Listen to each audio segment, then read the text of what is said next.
We like to say good evening, good afternoon, wherever you are watching us from, wherever you are listening to us from this beautiful, beautiful Thursday evening. We like to say welcome. This is your most preferred nighttime show from ODS Congo Town in Monrovia, Liberia. This is the Phone Talk.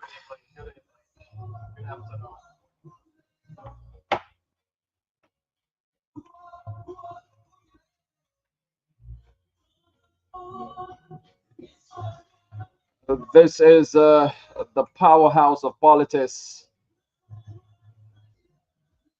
This is where the headlines of the day meet hard questions and spins gets stopped in its tracks right here on this platform. So wherever you are and wherever you are watching us from this evening, let's have a wonderful time together. My name is Yekezi Jouwe, sitting in as your producer this beautiful Thursday evening. As a matter of fact, today is the 3rd of July. Oh, yes, the 7th month, and the year is 2025. Welcome to it.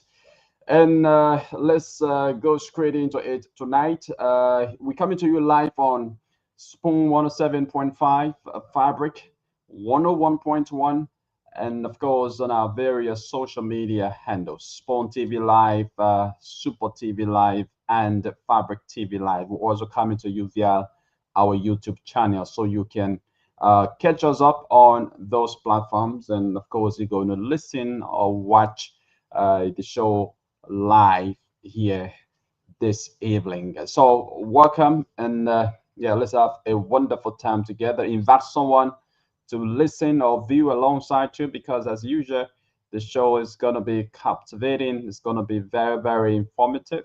It's going to be entertaining as well, as the CEO and his team of panelists get set to join in later to begin the conversation here this pleasant Thursday evening. So let's open the lines at about this time. That's the first segment of the show. We open the lines to take calls. We want to hear from you. What's your view? What's on your mind? You know, uh, you want to speak to some of the training issues in the country. You probably want to speak out about issues confronting you in your various communities, whatever it is, any issue that needs the public to know about, that the government has to know about. You want to flag it at this point in time on the show by calling us on the number 0777 0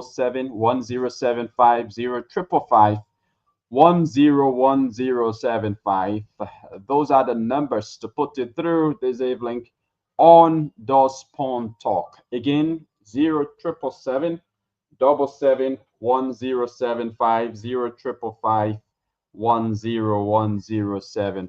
are the numbers to put it through.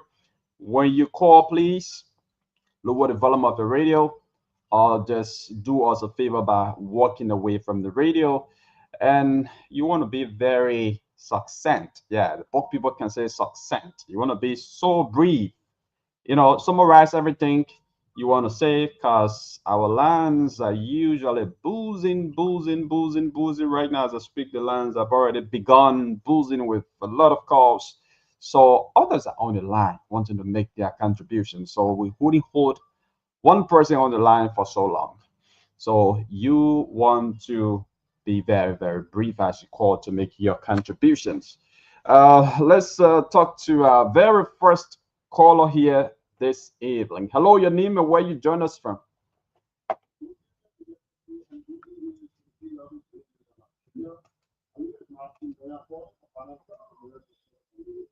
Okay, Matthew, let's hear you out.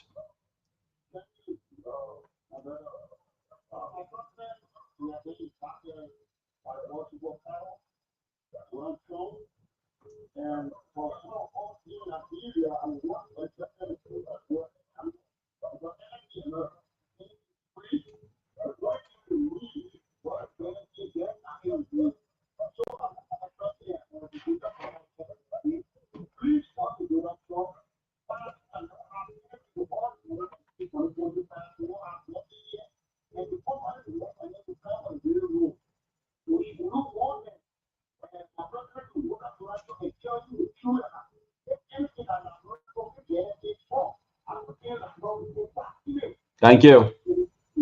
Thank you very much. Let's talk to another person. Hello, your name and where you join us from?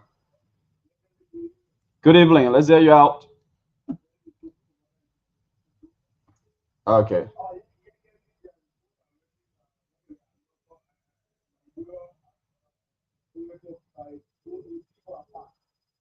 Okay. Okay.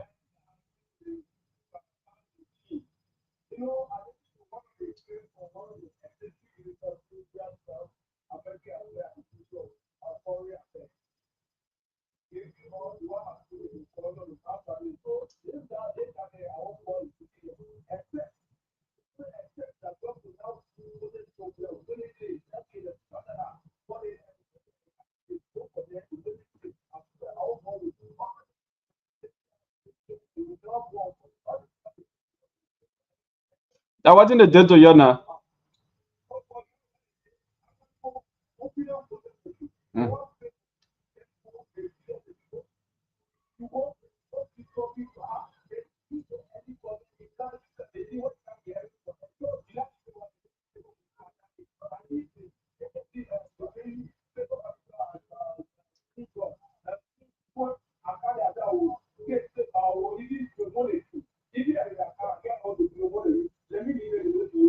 Thank you. Thank you. Thank you very much. Let's talk to another person. Hello, your name and where you join us from? Yeah, good evening. Let's hear you out. Oh, okay. Nathaniel, go ahead.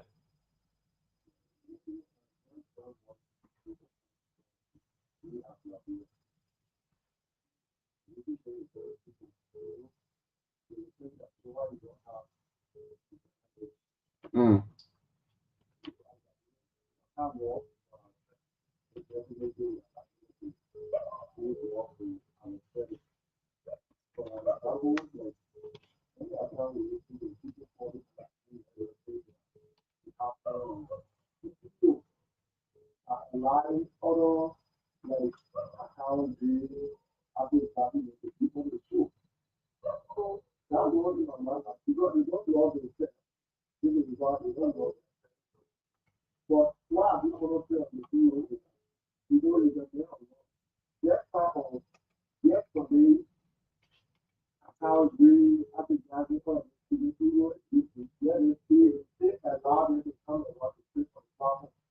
Thank you. Thank you very much. Thank you. Let's hear another person out. Good evening, your name and where you join us from? Which are the community there? Okay, let's hear you.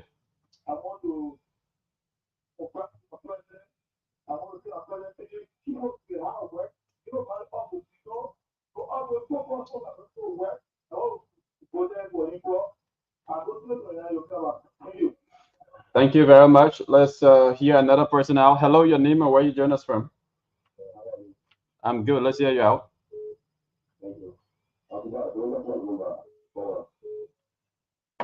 Please go ahead.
Thank you. Thank you very much. Let's see another person now. Hello, your name and where you join us from?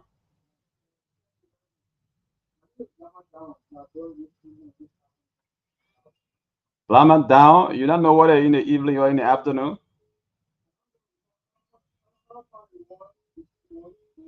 But talk about your part of the world now, isn't it? You call him from Liberia, right?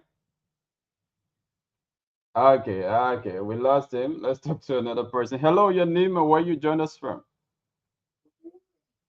Good evening,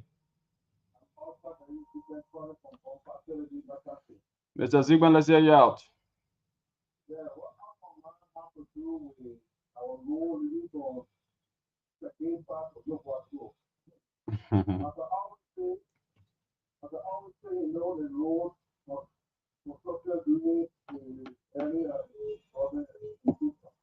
Okay.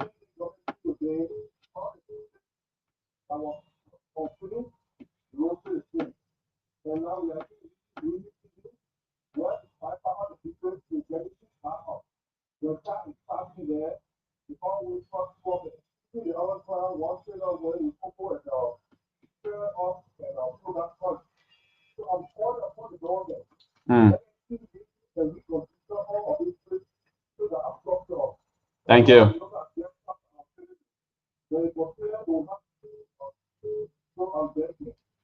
Thank you. Thank you. Thank you. Thank you very much, Zigman. Let's talk to another person. Hello, your name and where you join us from? Okay, Blama, welcome back. Okay.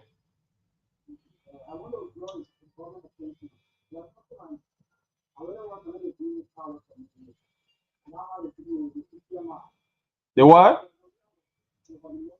It has to do with what? Oh, okay.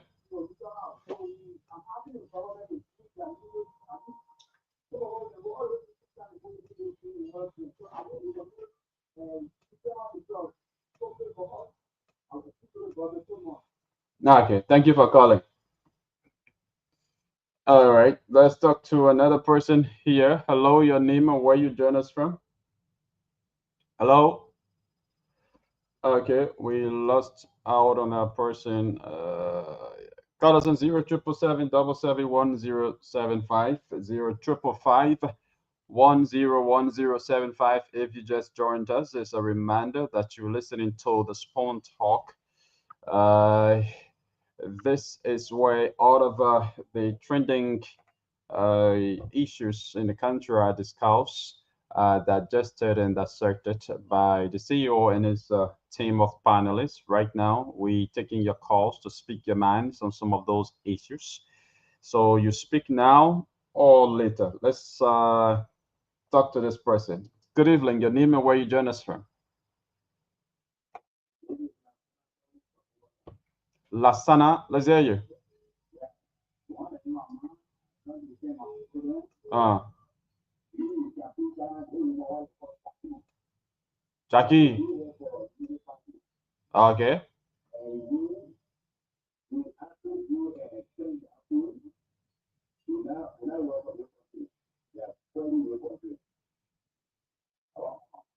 Oh, okay. Okay. Thank you for saying what on your mind. Yeah. Okay. Let's talk to another person. Hello, your name and where you join us from? Deba, go ahead.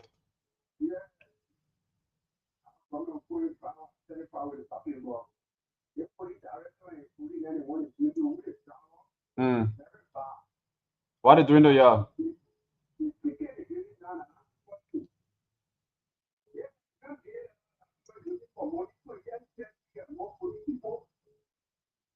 Mm. But that's why you shouldn't violate. That's why you shouldn't violate. If you don't want a ticket, don't violate.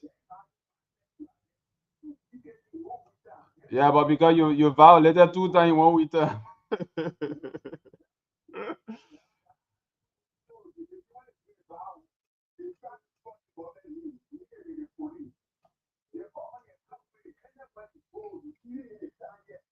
Mm.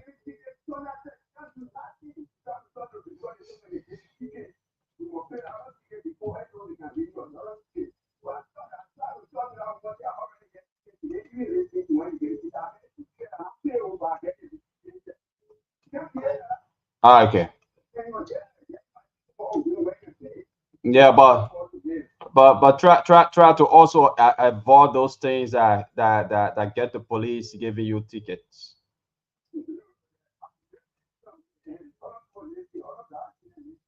Ah, okay. Thank you for calling. Ah. Okay. Thank you for calling. My first time hearing that they get commission on government money. Thank you very much.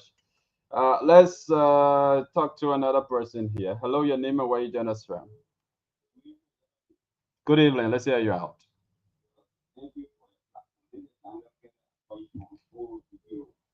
Please go ahead.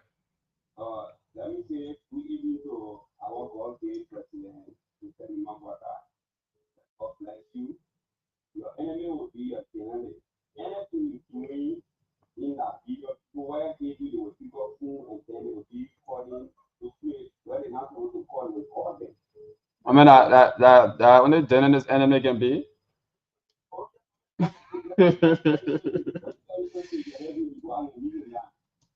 Yeah, go ahead.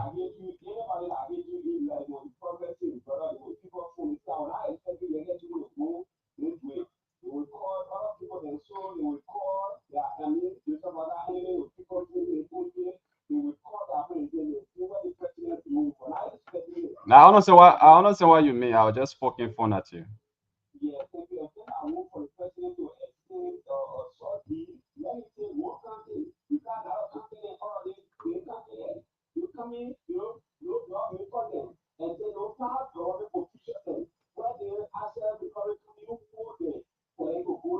Okay.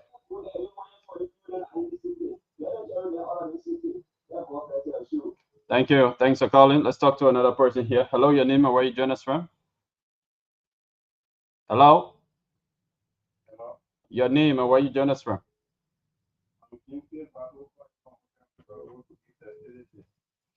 Okay, James, let's hear you out. James, are you there? Okay, please go ahead, James. I'm sorry, James, we aren't getting you. Your line is breaking up. Yeah, but we're not getting you. You getting me, but we're not getting you. So just do some adjustment and call back, please. James, are you there? Okay, James, please call us back. Let's talk to another person. Hello.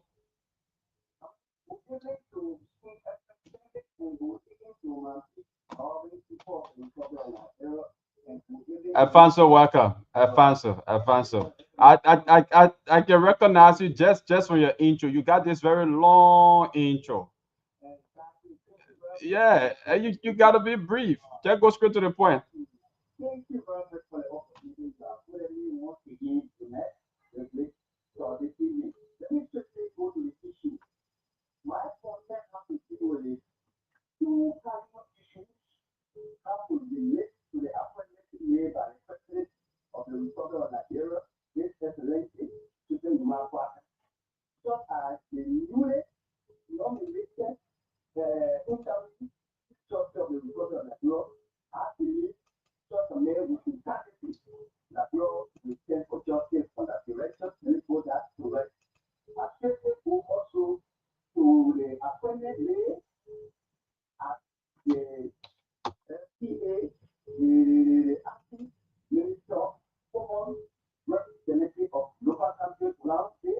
LT and I got minister.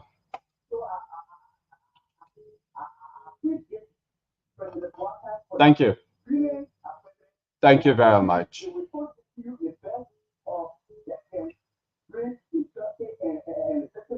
Thank you. Thank you. Thank you.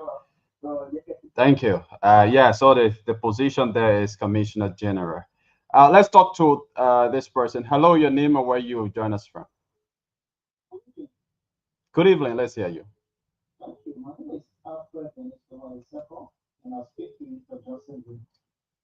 Yeah, please go ahead. I want to appreciate the president for his hard work, especially to fight against corruption. Mr. President, you have been extremely well in the fight against corruption. To see a president, I will even look at the former party chair, who will let them who will say, man, you have to lead this government. It takes a man to do that. What is that? People are going to vote for him. When there's a need of corruption, he will suspend them. That's why he can set them for investigation. He left with other things to do the outcome. But what I want the president to do is this. I want our president, our developmental president, to establish through the legislature a specialized fast track corruption code. And that code will only be responsible for corruption cases. Because the president, with all the efforts the government is putting in, the court is one of the problems. Okay. Criminals will see and criminals will be all the cases going there, the judge is overwhelmed. Because the president, the specialized fast track corruption code will actually show the impact of the fight against corruption. I can show you that. Thank you. Thank you so much. Thanks for calling. Let's talk to another person. Hello, your name and where you join us from? Hello? Okay, we lost that person, but the numbers remain the same: 0777 77 1075 0777 77 1075 0555 101075. I don't know, but some of our viewers are saying they are hearing the colors. Yep. So we try to make some adjustment. So just let us know if everything is now okay after taking the next batch of calls. Let us know if you are hearing our colors. That is for those of you who are watching us live on Spawn TV and other social media platforms of ours. Let's talk to this person. Hello, your name and where you join us from? Hello, I'm Tweah, calling from DSO. Abraham, please go ahead. Okay. My attention has been due to the getting something old radio. Okay.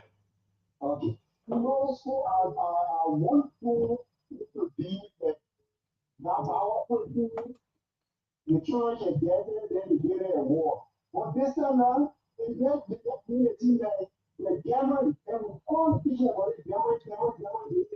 But now, school, all the radio station now, what they do is gathering like the weekend after. They were so all the radio station is encouraging people to gather in the country. And I want to tell you, 24 hours to have to gather. You know, when they not get that money, they will go and feed their parents money. So I started a series of school. So one of them that very important stuff to that gathering for on the radio. Radio is to educate children, educate people, not for gathering. Begging me, the way you used to do it, that you say the Powerball, if you believe what people say, they believe coming to the world. I think I want to tell the people. Begging me, begging all the radio stations, they should not be or playing that on the phone or on the radio station. Thank you very much. So yeah, so I think we will just use our alternative line here because the viewers are saying they aren't getting the colors. So let's use our aircraft phone line here directly to the microphone. Hello, your name and where you join us from? Okay, let's hear you from Capital Bypass.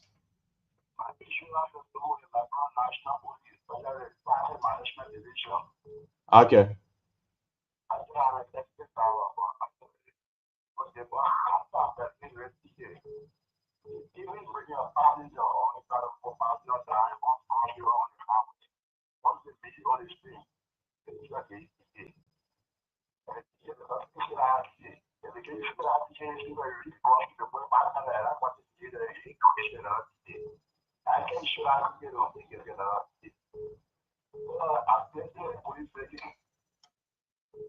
Okay.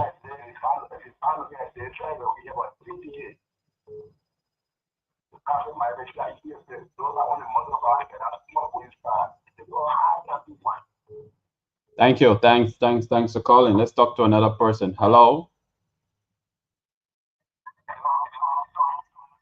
I'm sorry, we can't continue with you. Please lower the volume of the radio.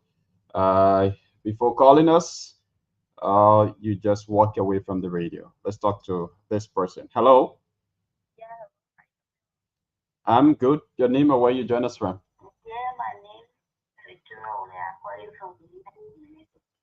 Victoria, please go ahead.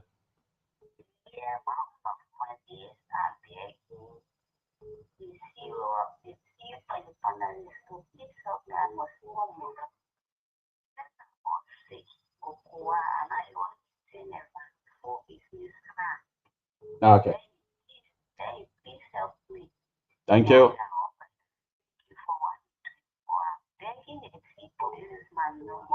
Thank you very much. Let's hear another person out. Hello.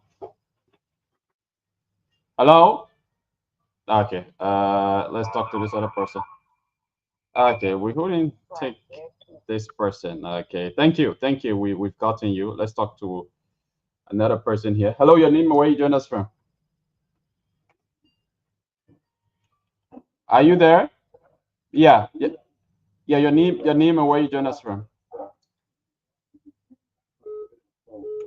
Ben Joshua, let's hear you. Ben Joshua, I'm getting a feedback. Please walk away from the radio or lower the volume. I've been getting you. I'm just getting a feedback. That's all.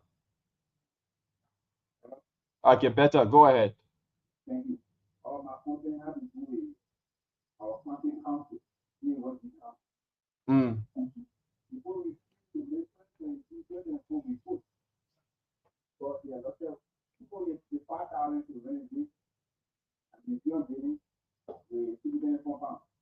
Then again, the people really put after the people really put. So I'm not going to I got to do it because the difference is really coming in because of the citizen different people. So I just continue to spread our country. Now we have a different. If you keep so you just you know like yeah kind of last because all you kind of go is that very for the reason you can't be more for the and then you are on the day. Thank you. Thanks for calling. Let's talk to another person. Hello, your name and where you join us from? Good evening. Let's hear you out.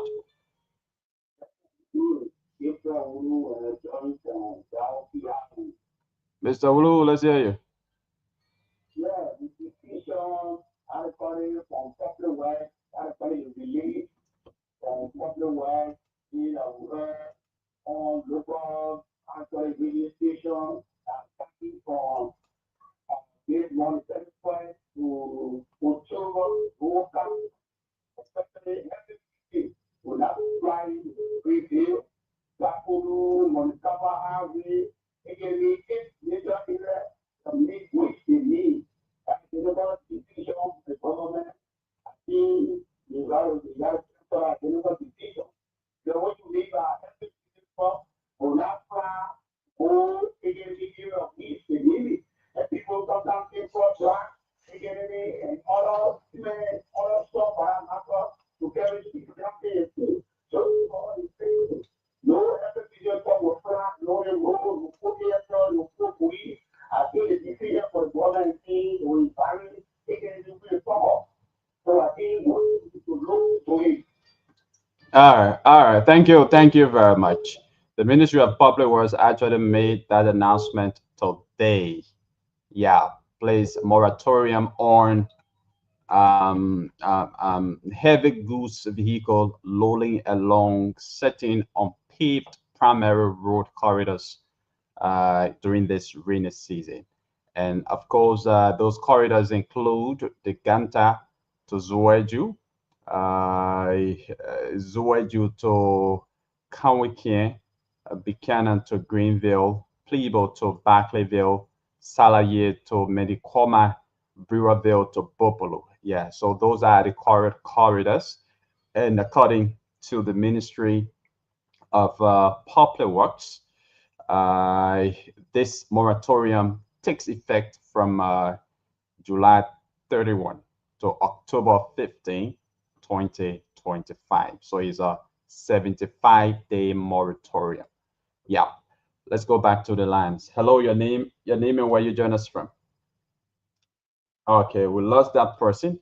But the numbers are 0555 101075 0555 101075 0777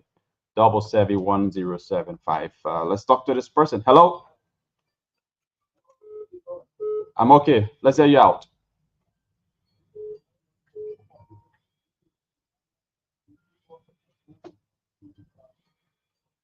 Imaya Kopa, let's hear you.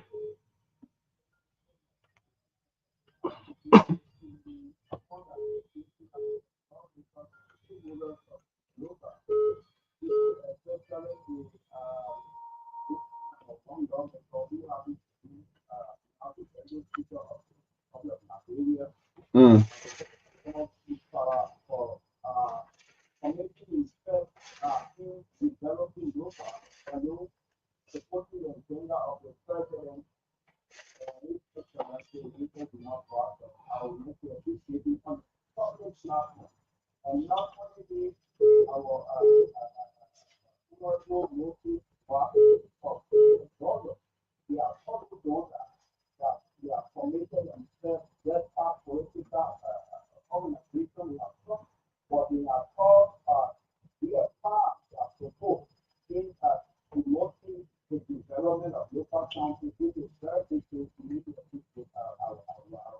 Thank you. Thank you. Thanks for calling. Let's talk to another person here on the line. Hello, your name and where you join us from. Hello. Okay. Let's talk to this other person on this line. Hello, your name and where you join us from. Hello. You calling from where? Hello. Hello. Yeah. Yeah, please go ahead. Your name and where you join us from. This is Mr. A.G. David calling from Liberty, Bradford, Sando County. Yeah, Mr. David, go ahead. I just want to say that when people also look at the platform, in particular on weekend, do agree the founder of food. Not so people in corruption when food up in the body. You don't want to go in quote, it's training. So according to that, people are also let government, not those people, let people that think that they can do it, and leave this case, let government take it. Thank you. The law. He died happy, everything in general, for that, he president. So why is it that they get to send you a car? Thank you. Thank you very much. Let's talk to another person. Hello, your name and where you join us from. Good evening. I'm great. Okay, let's hear you out.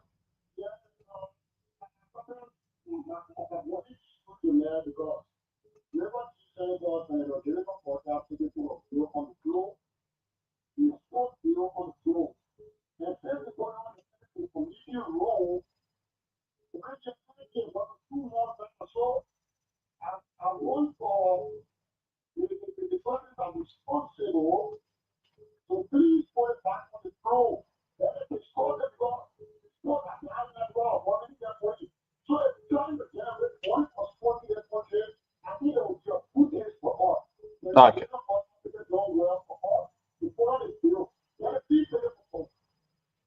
Okay, let's hear another person now. Hello, your name and where you join us from.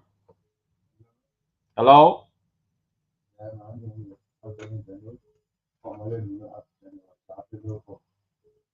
Please go ahead, Dennis.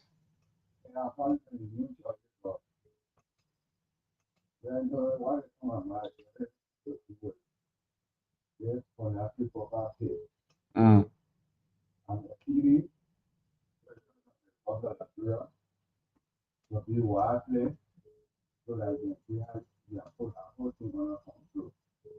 Because I believe that they are provoking problems. Because when we look into this thing, we know that it's not things from the government. Because the president of this country knows the people and the men are helping for the country work. But if you can put these people from the country and tell him to go south and go into Italy, we already program a whole lot of things behind the people before carrying in to cause that problem and the problem caused today and through the problem the cost of representative of one. Now they find a whole lot of things to link problem on other people. And in which is already the president of the republic, the police director, where let's say even the CEO or your land, all of them know movement is Thank you. Let's talk to another person. Hello, your name and where you join us from? Yeah, I'm Daniel Rainey. Daniel Rainey, please go ahead. I'm calling with Geographic. Okay. How can I hear? Okay, go ahead.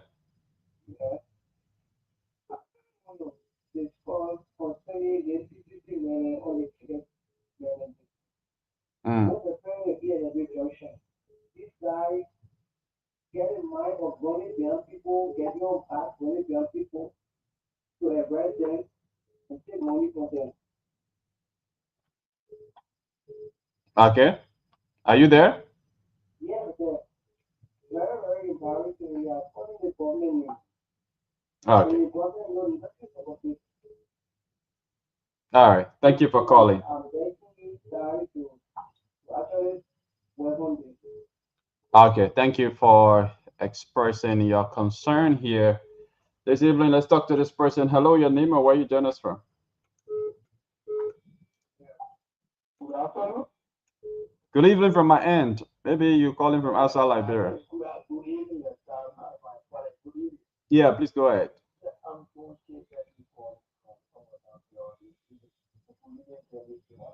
Okay.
Thank you. Thank you very much. Let's hear you out. Hello, your name and where you join us from? Hello? Hello, are you there? Okay, we lost that person. Let's talk to another person here. Hello? Please lower the volume of your radio, please. I'm great. And I'll be better if you can lower the volume of your radio. Okay, go ahead. Are you there? Please go ahead. Hello? Yeah, I'm listening. Go ahead. You live on the radio. Okay, we lost him. Let's talk to another person. Hello? I'm great. Let's hear you out.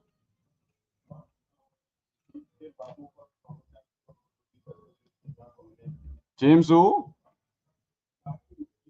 Oh, Bapu, go ahead.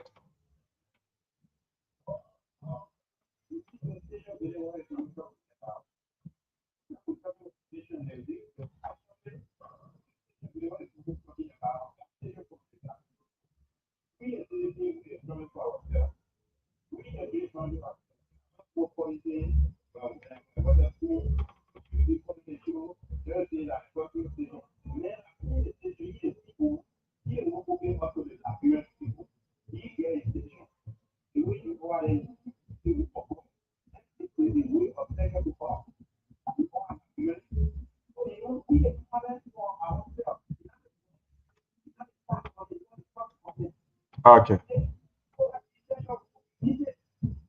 Thank you. Thanks for calling. Thanks for expressing what's on your mind. Let's hear this person out. Good evening. Let's hear you. Momo, please go ahead.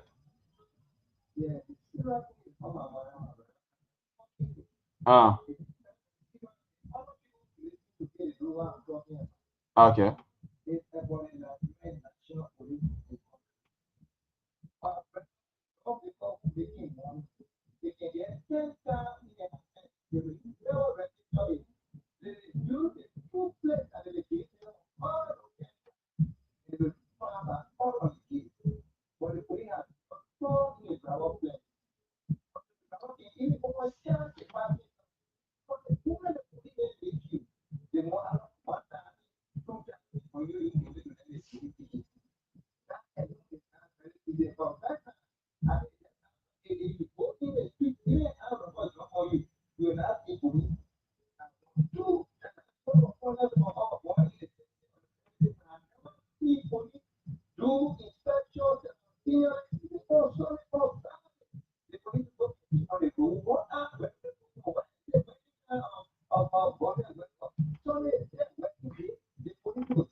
Oh no, no, no, no.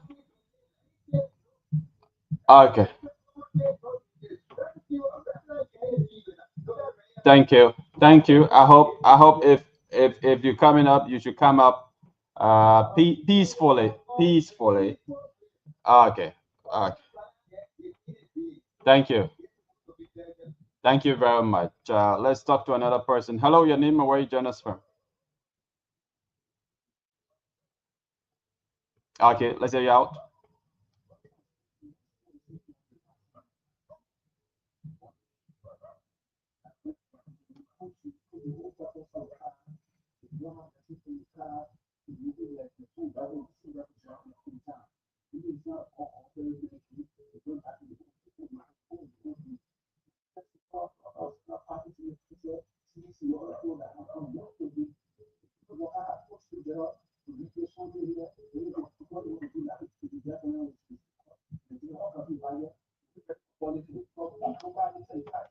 No, no, no, no, no. We wouldn't tolerate that. We wouldn't tolerate such statements on our radio. We don't support violence, and so we wouldn't take anyone who any speech that contains violence.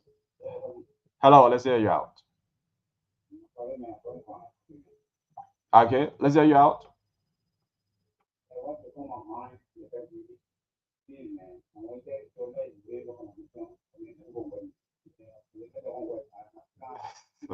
You know how many persons out there want to work?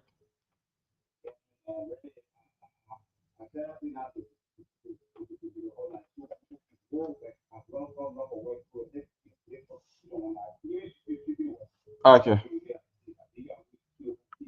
Thank you, thank you, thank you, thank you for calling.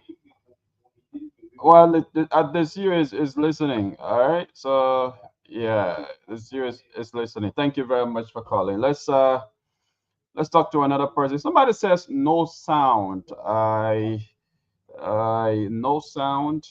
I don't know, but I think there should be sound. So for those of you watching, just let us know if you are hearing the colors, because for me, I know My audio is okay, but for the colors, someone is saying no sound, no sound. Yeah, so just comment down in the comment section, letting us know if there is sound for the colors, if you are getting the colors. 07777 1075, 07777 1075, 101075. Let's go to the lines again to talk to this person. Hello? Hello? No. Yeah, your name and where you join us from. So I'm not talking about myself. I'm talking about the colors. Okay, those of you viewing. So just let us know if the audio from the callers is okay. Yeah, go ahead. Go ahead. Go ahead. Please, you live on the radio. Please go ahead. Mm. Yeah, please go ahead. Please go ahead. Hello, are you there? Okay, we lost that caller. Let's talk to another person. Hello. Yeah, let's hear you. Anthony Dennis. Okay, Anthony, please go ahead. Oh,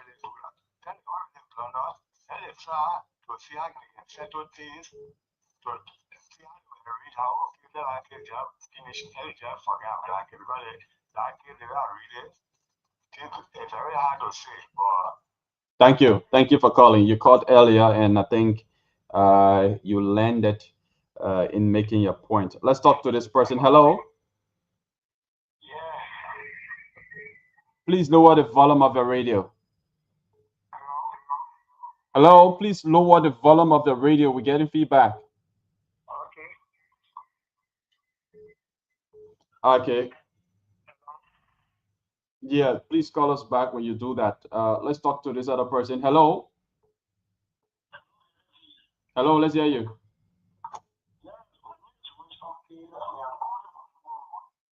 Yeah, go ahead.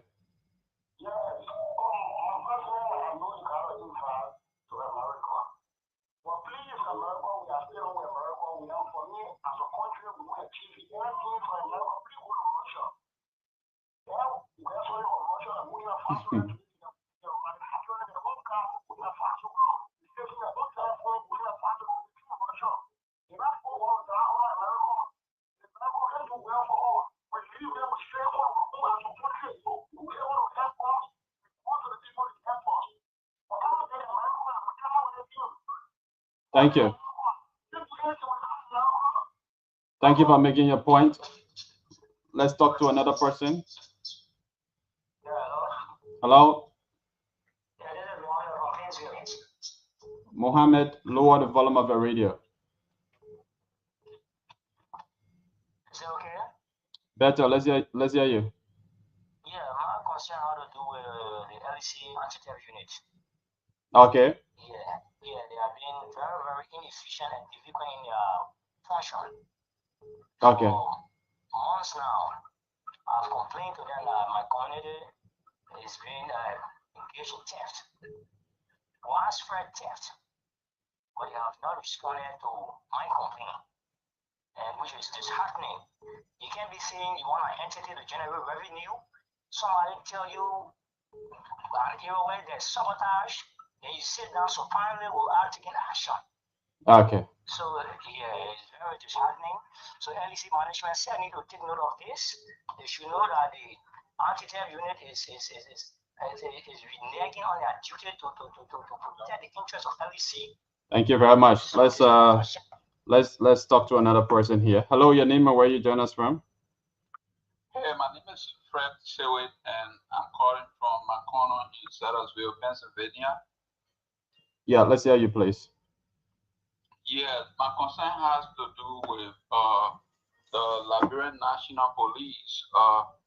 They are trying, but they need to do more because I think the police are supposed to be able to watch over her citizens at night.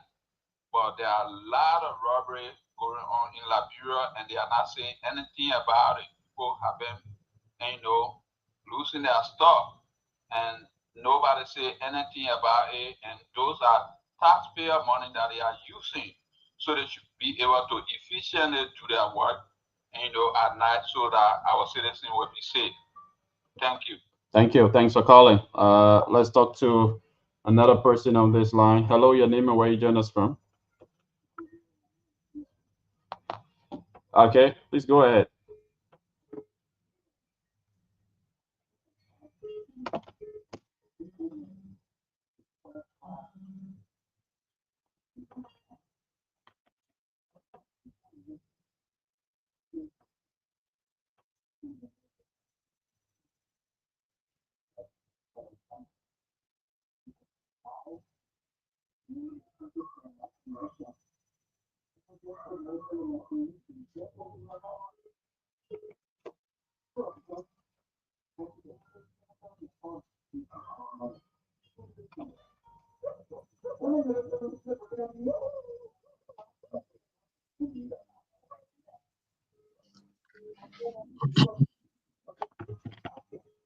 Okay, thank you. Thanks for calling. Let's talk to another person. Councilor, welcome. Somebody, thank you. Okay. Well, you can see. Yeah. Can we take this time? Okay. Take the call. Okay. Yeah. Welcome. Let's hear you out. Hello. Are you there? Okay. Let's talk to another person. Hello. Okay, thank you. Thanks for calling. Let's talk to another. Yeah. Your name and where you join us from? Amos, please go ahead.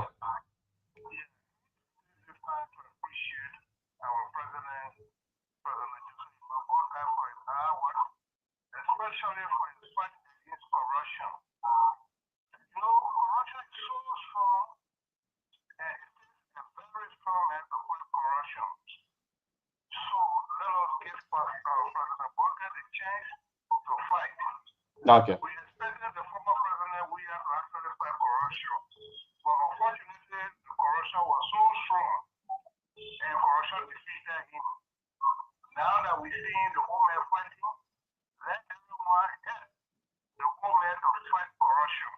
Thank you. Corruption can destroy the nation, corruption can suffer the citizen, and now that the whole man wants to fight, let us join the whole man to fight the corruption. Thank you. Thank you very much. Yeah, Councilor. Yeah, you can see. So, what I was saying is that what I will envision going forward. I will come on the show earlier. Okay. And issues that we will bring forward before the actual show starts from the previous show, especially those issues that deals with legality, because sometimes we don't have the time to explain to the public exactly on some of the legal issues that we'll be discussing. So we'll use the preliminary period to clarify some of the doubts. So anybody who listened to the show last night, there were some people who were asking questions about whether 100% or 200% can cause can be held for a particular crime at the time. All the kind of those small things people still are confused about how it works. So how they work. So we want to take this time to accept those questions. We can make some clarification now before the show starts. That's what I say. Okay. Okay. I think that's a good one. Yeah. So call us 077771075 We have the counselor here as well. So if you have any confusion about some of the legal matters in the country, you can make an inquiry. You can ask a question, and of course, he's going to answer your inquiries. Let's go to the line and talk to this person. Hello, your name and where you join us from?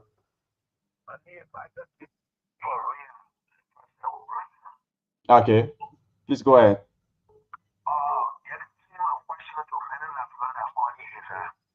When extreme development are taking place in the country, we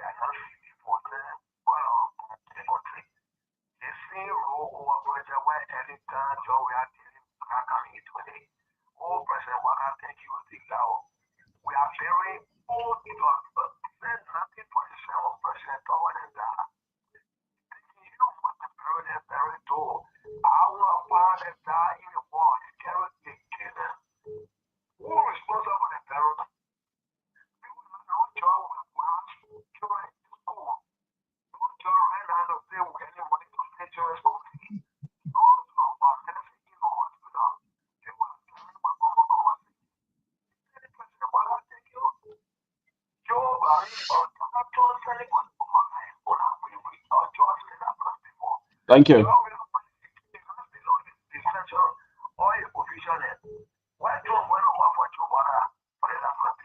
Thank you. Let's talk to another person. Hello. Hello.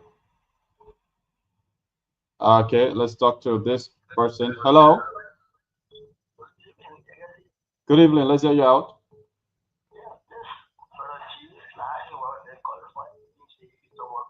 Okay, go ahead.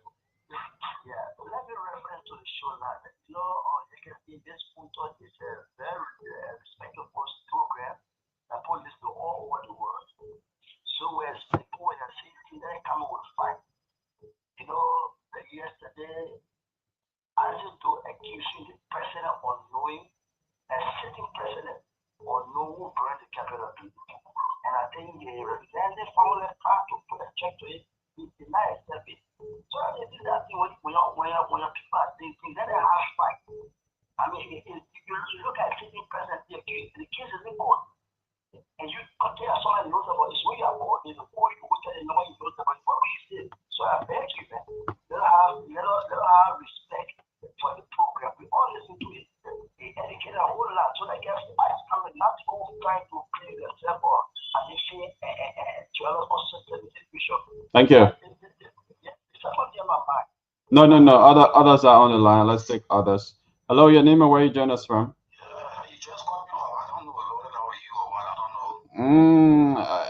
It's either you talk so long on the line. That's why. Oh, okay. Then I think it was network.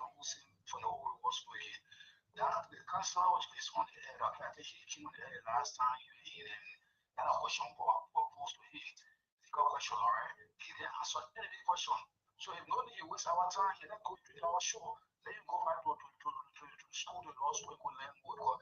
Nothing good you got from the last time. When was it?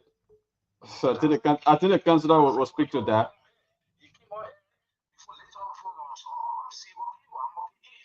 I didn't hear him clearly. What is the concern?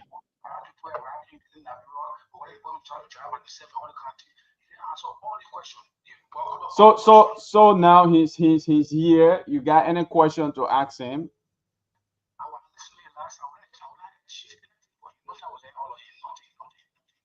Okay. All right. Yeah. So according to him, he called. You were on a show the other time, and he called. Folks called to they asked some legal questions, and you were not able to answer them. But I asked him if he still has doubt or questions. He said. So give him a number. Give him a number. Zero. Okay. Yeah. You can just announce the number. 0776 73 5297. So if I'm on the show, 0776 735297. If I'm on the show and I spoke about something that you are interested in knowing, and maybe you didn't get clarity about, you can call me on WhatsApp. That number is on WhatsApp, and we can talk about it. Some of the things we know about the law, we cannot say it all on the platform based on because of the position and where we sit. So there are things that we can say to you in private that we cannot say in public. So if you have any issue that we didn't address, properly in your understanding, call us. We'll definitely provide the information to you. So that's my number. Let him call me. Call me now. Say you get me. Okay. All right. Let's talk to this other person. Hello. I'm okay. Let's hear you. Okay, I'm calling out Royal David. And I listened to a calling just and the world president Donald Trump, the best president in the world for a president, and that ex-president in the world. And we have our own Liberians saying that there will be nothing. I think it's kind of shame for us in this kind of country that we call our own Liberia. I think we have to love our own and rather loving another. I think we should have been very pleasant and happy over the work President Senate, our president, will have a discussion with him at the oath of office in America. All countries went there. They discussed bilateral issues, security. And we all in Liberia, whether from X party or this party, Liberia or what, we should be very happy to know that our president is going to talk with the world president. That the Indian president will be going on next week to discuss with Donald Trump. So I think we have to put politics aside and put our national interest at the first corner of our feet and move forward in this country. Thank you. Thank you. Thank you very much. Let's talk to this person. Hello. Hello, your name and where you join us from? Good evening. Let's hear you out.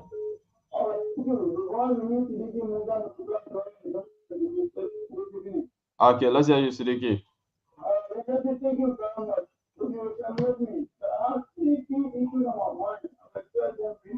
Okay.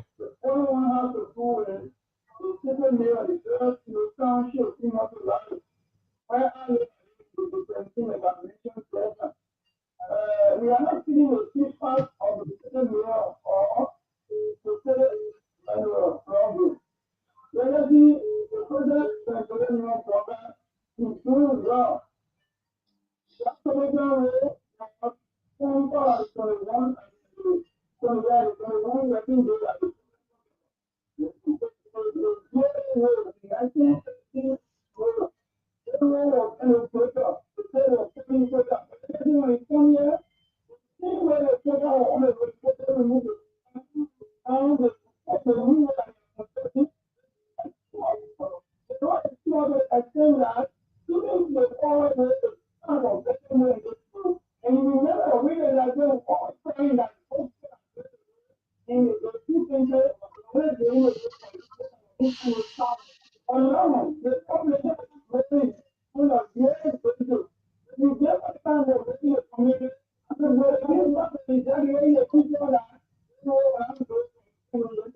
Thank you. Thank you. Thank you. Thank you very much. Thank you. Thank you very much. We have others on the line. Mr. Henrys, welcome to the show. Okay, let's take more calls. Hello. Hello. Good evening. Let's hear you out. Okay, please go ahead.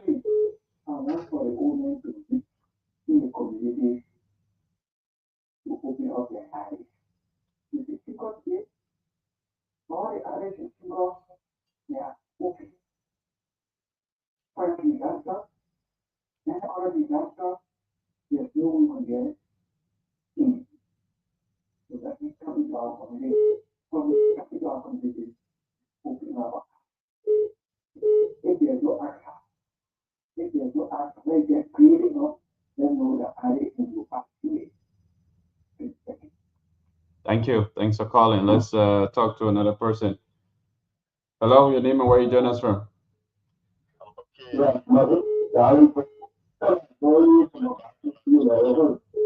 Okay, let's hear you.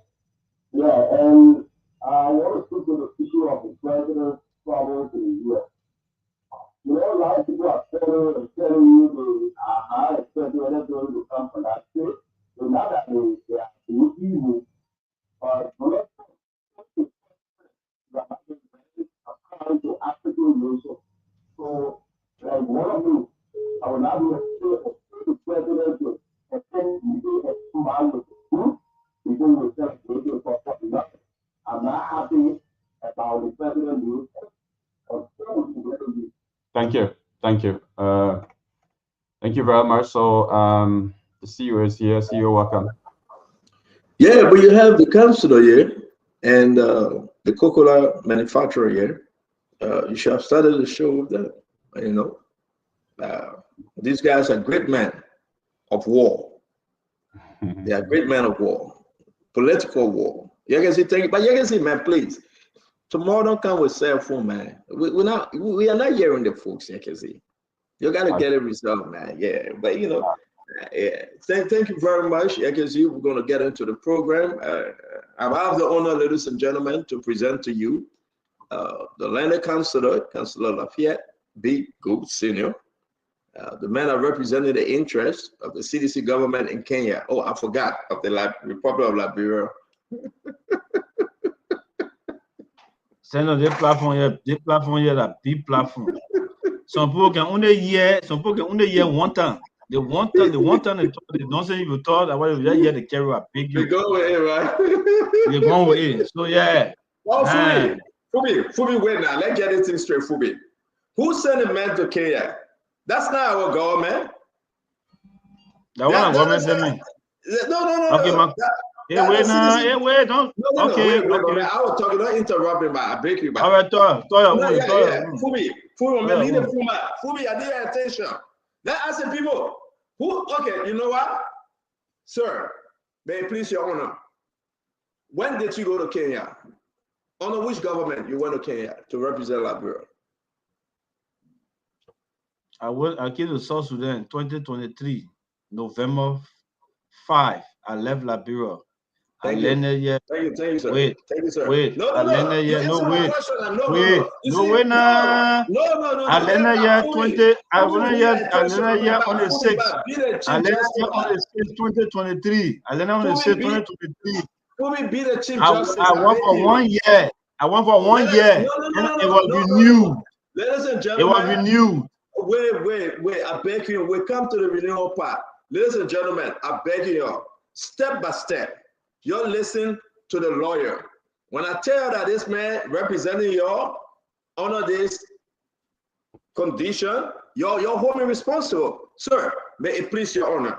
I will ask my question again. Philip Bala, please listen. I beg you. Master Charles, listen. I beg you. Wellington Baquet, listen. Comfort Gayflow, Kevin Kambara, Morris Donner. We're going to call all you guys, Mona Crack. Everybody, please listen. The lawyer and myself, we have this conversation. Fubi, are you in or you out? No. I need somebody. Yagazi. I'm not judge. I'm following. You're an independent journalist, Yagazi. A lot of people respect you more than they respect James Goode Flomo. Because James Goode has taken a stop. But we're not talking about that. I beg you, say to do so. Bill Carson, Otello DeLong, Seta Hammond, everybody, you're listening, right? Sir, when did you go to South Sudan? So I applied for the opportunity in 2021. And I was vetted. Take note. And I was vetted. And I came here in November 2023 for 1 year. For 1 year. Okay, sir. Please, let's pause. Ladies and gentlemen, Barbara Charles, hey, my sister Baby, you're on, right? Listen to the lawyer. 2021, he applied for this job. It's not a regular job. It's an assignment. No, it's not a job. Wait. Okay, you correct me now. Not apply for the job yet because it's an assignment. Get your pen and paper. You correct me. Yes, it's an assignment. No. 2021. This my friend that we grew up in Ghana State together. He applied for a new assignment in South Sudan. You know the history about South Sudan. We'll leave that alone. He applied to represent the interests of Liberia in South Sudan. Granted. Fubi, you get any question? Granted, he applied for the new assignment in South Sudan. Under whose administration did this lawyer apply? No. Can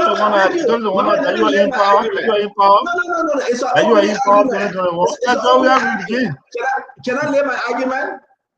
It's an open argument, my man. I have the right to lay my argument, right? Don't waste your time. I came here. You want to plead?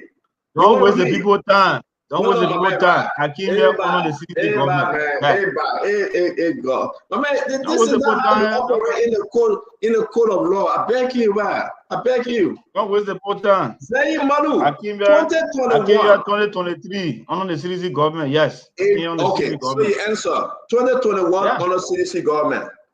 2023 November. Yeah. I was vetted, and then my documents were sent for me to come on a mission. So can I proceed, please? May please, Your Honor, may I proceed, sir? Proceed. Thank you, sir. I yield my time, sir. I yield back my time. Okay, so I spent 1 year here, and then you start talking. You said talking. What? No, you say you yield. When you yield your time to me, I yield back my time to myself. I ain't giving to you. No, you don't yield time, brother. Don't yield time to yourself. I pray upon you redeem. You can redeem your time. I redeem my time. All right, I redeem my time. When you yield your time, you yield to me. I redeem my time. I pray upon you redeem your time. Okay, next time you will learn how to use words. Okay, I pray upon this code. I pray upon this code. I pray upon this code to allow me, Your Honor, Fubi hearings. I pray upon this code to allow me to have my reasonable time, sir. May it please Your Honor, sir. So now, let's go back to the conversation. Guys, welcome to the show. My argument is that we have this lawyer who is from South Sudan. He is representing the interests of Liberia today, but he was sent there by our CDC government. Yes. No mistake. Yes. No mistake. Yeah, no mistake. No mistake. No regret. Fubi, the man agree. No regret. No more argument. The man agree, Fubi. Please, now your gavel. But my contract was renewed by the current government. My man, I want to visit the Jordan now. No. Don't my contract was renewed by the current government. No. Now when I come at you, go outside and meet Yakezi. Yakezi is up there. Go have your argument. Go talk to him. Hey, no. I reclaim my time. You are right, making grace pay. I want to announce that. We want to announce that we got to talk about semester grace pay. Send my brother. I ended my 2 years. I ended my 2 years now. My second year. No problem. So I will soon be back in the country. In this regard, we can announce.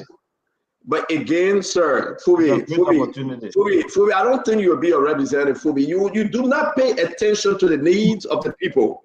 Fubi, you cannot do this. The needs of Stanton. Pay attention because the people are saying the better that already be handed down. So all the other one are noise now. So again, is that ultra-viruses?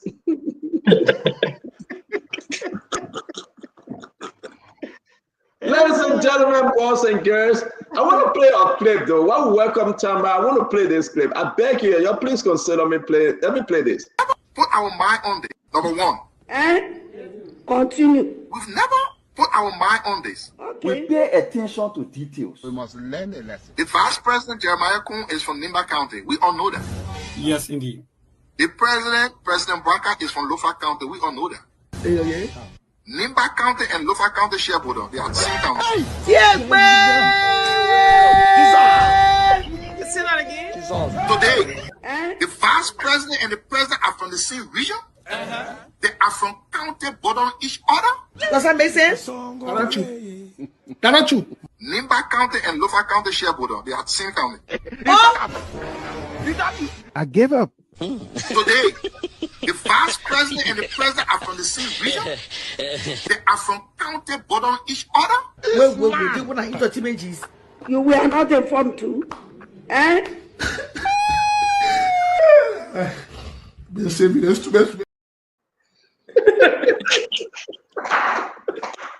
Wait. Guys, welcome to the show. Wherever you are, please share this show. Today is a beautiful Thursday. We're going to go back, Bill Cassie, because you missed it, right? We're going to go back and we're going to play this again. Asado is on the show. Yekezi, can you please give me the map of the Republic of Liberia? This is complete civic. This is geographic. This is about the youth that are growing today that believe in Asado. this is the time for us to address this issue. Nima County and Lofa County shares common border. Wherever you are as Liberian, I want you to listen. Nima County and Lofa County share common border. I'm not the one that's saying it. Asedo is saying this. Let's listen, my people. Let's listen to the great Deputy Minister of Youth and Sport, former Minister Asedo. Put our mind on this. Number one. And continue. We've never put our mind on this. We never put our mind on this. Now Asedo talking. We never put our mind on this. Listen, wherever you are, my people, when you share the show now, hey man, you go ahead, because I want everybody to listen to the part that free for all. We got a lot to discuss, but let's just go back again and listen to our brother Asedo. And I really want to hear you. After this, we'll open the line. So share the show. Let's go back and listen to Brother Do. Put our mind on this. Number one. And continue. We've never put our mind on this. We pay attention to details. We must learn a lesson. The Vice President Jeremiah Kun is from Nimba County. We all know that. Yes, indeed. The President Branca, is from Lofa County. We all know that. Yeah. Nimba County and Lofa County share border. They are the same county. Yes, man! Say that again. Today, the Vice President and the President are from the same region. They are from county bordering each other. Does that make sense? Not true. Nimba County and Lofa County share border. They are the same county. I give up. Today, the Vice President and the President are from the same region. They are from county bordering each other. You were not informed too. And poor man.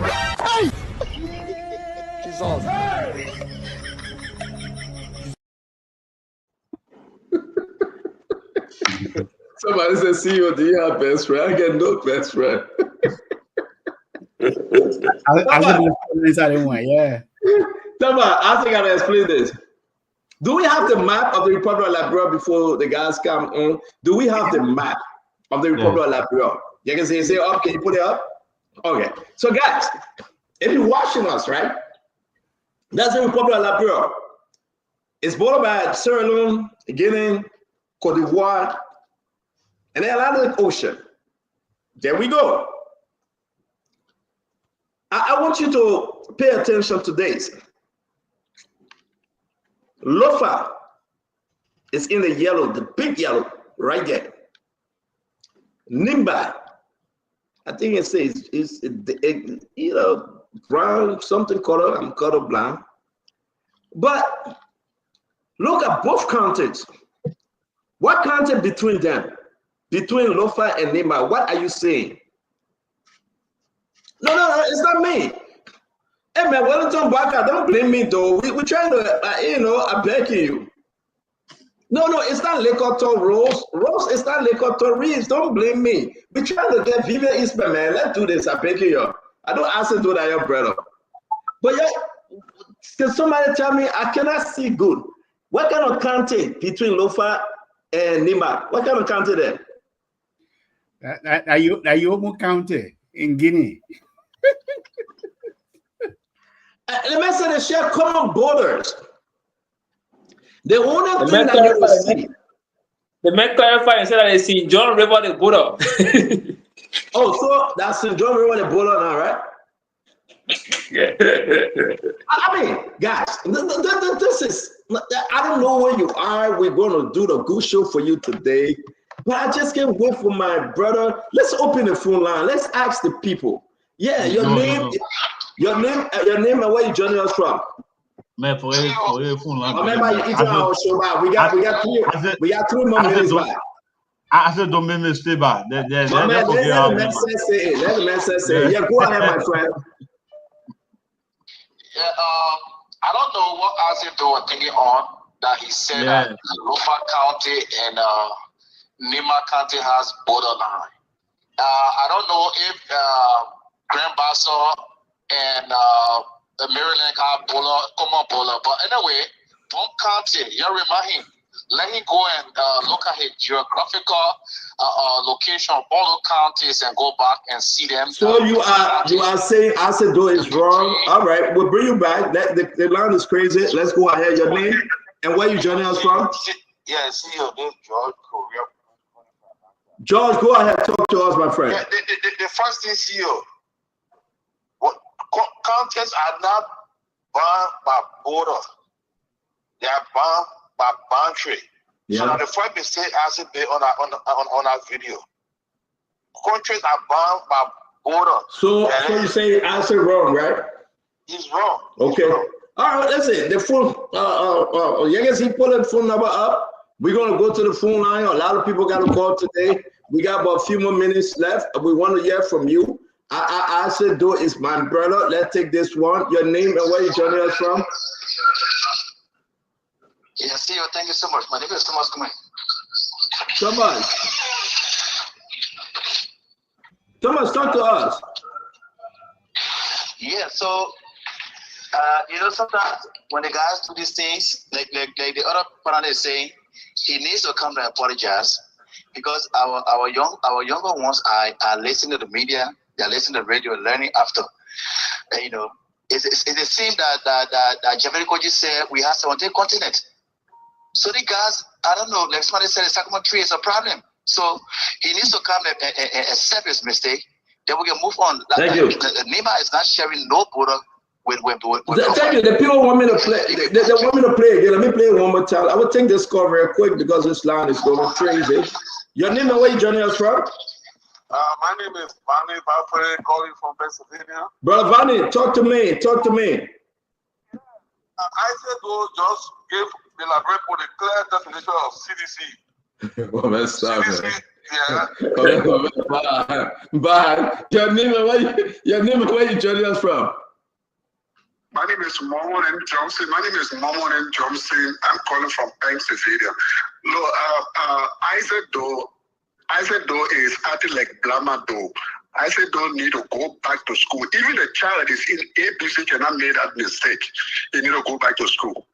All right, so again, let's play. I want you to answer your own words. This is what we do. Listen, if I made a mistake on the show, put it up. I will laugh myself and correct myself. It's not happening, but we gotta play it. If you just joining us, we'll play it one more time. Then we're here because the counselor say we are counselor. Let's leave it, man. Our fellow panelists, man. We can't drag our colleagues like this, man. Let me frank. Our colleague made a mistake. We can't be yeah,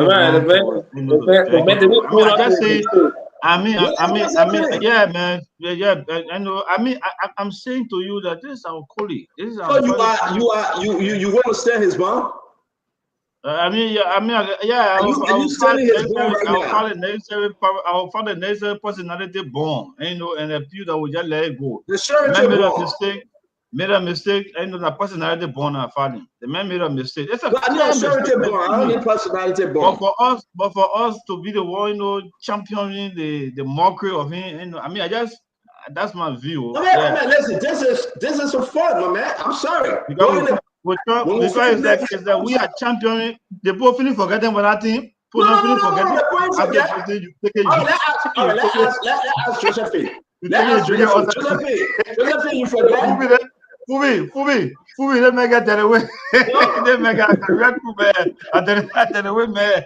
They didn't finish the both finish getting that thing. The man I made mistake by talking. You can't bring it back. No, it's not finished. I think you see that thing. That one comedian put that thing together and check. Yeah, but forget about. We have to be the one. I'm just saying we shouldn't be the one to bring our police down. That's what I'm saying. That's my view. That's my view. It's my opinion. I think those the boundary between local and Nimbara GC John River. So the man has not owned up to his mistake. Fubi, I beg you. Yeah, but I respect everybody's view, guys. Right? I beg you. The nation, the people network, this network belongs to the Liberian people. Let us say they don't want me to play. We'll take the first 5 calls. If they say don't play, I'll put it down. Let us them. Hello, your name and where you joining us from? From East Texas. Yeah, your name. Morris, I mean, you want us to play it, or we should just forget it? Oh, I ain't know this. With all him, people make mistake, bro. These are very simple stuff, bro. People make mistake. And you know, when you try to say something, it's not something that will have to come on public radio. I ain't know. So you're saying that we should just forget it, right? No, it don't make no sense. I ain't know. Okay. All right. Thank you, my friend. Thank you. Thank you. Let's take the next one. Your name and where you joining us from? I'm Roland from Rhode Island. CEO, I say you should play it. Because yeah, go ahead. Yeah, I say you should play it because this is the same Isaac Gould that said something very important yesterday that we forgot. This man said all of the caskets the UP government took to Nigeria with the family, they were all empty. All right, so thank you very much. Let me take the next one. Your name and where you joining us from? Hey, people that answer though, they took Liberia off the map. So hey, what do you expect? All right, the next one. Your name and where you joining us from? Invalid. What you expect? I'm calling from Charlotte, Pennsylvania. Yeah. Play it. Let the Liberian people hear it. Play it. Let the children to hear it so that they can learn from it. Okay. Thank you very much. Your name and where you joining us from? Your name and where you joining us from, please? Stanton. Yeah. How you doing? I'm super, man. Get to the point now. Your name. Where you joining us from? Stanton, you said made a mistake the other day. Can you do a video of it and play it? When you were discussing the court issue. I agree now. So do your own video. Do you want me to play this one or I shouldn't play it? I don't want to play a video. Okay, so I'm asking you, my brother, do you want me to play or I shouldn't play it? I said don't make a mistake. Let them know you made a mistake. That's all. Okay, should I continue playing it or I shouldn't play it? That's my question. Let's go with it. Let's go with it. Me, I should play it, right? No, Santa, don't play it. Okay. Okay. Your name and where you joining from? You will know who's that. Your name and where you joining from? Hello? You cannot call and hold the phone. I beg you, my people. The phone is going on crazy. We got a few more seconds. I said there is a brother and friend, but where justice is, justice needs to be done with all men. Everybody, justice is blind. Lady justice is blind.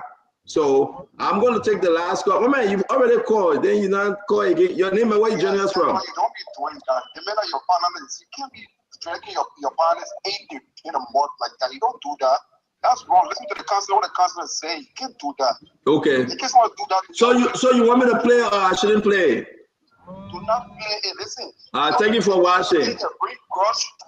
My man, thank you for watching, man. I beg you enjoy the show. Bye. Let's hear that. See what we do. Hey, listen. Your name and where you joining us from? This is Breakable Power. Thank you, Breakable Power. Talk to us, my friend. No, my man, sorry about it. You said you made a mistake. That's not what the show. And the council for yeah, the council said I'm gonna redeem my time, but would I yield my time, right? All right, so you want me to play it or I shouldn't play it?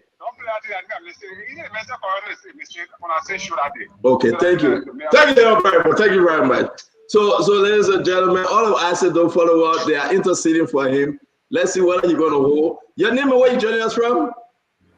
Yes, stand up. Yes, sir. You know the part of people I get clean skin. I don't want laughing. I said, "Do."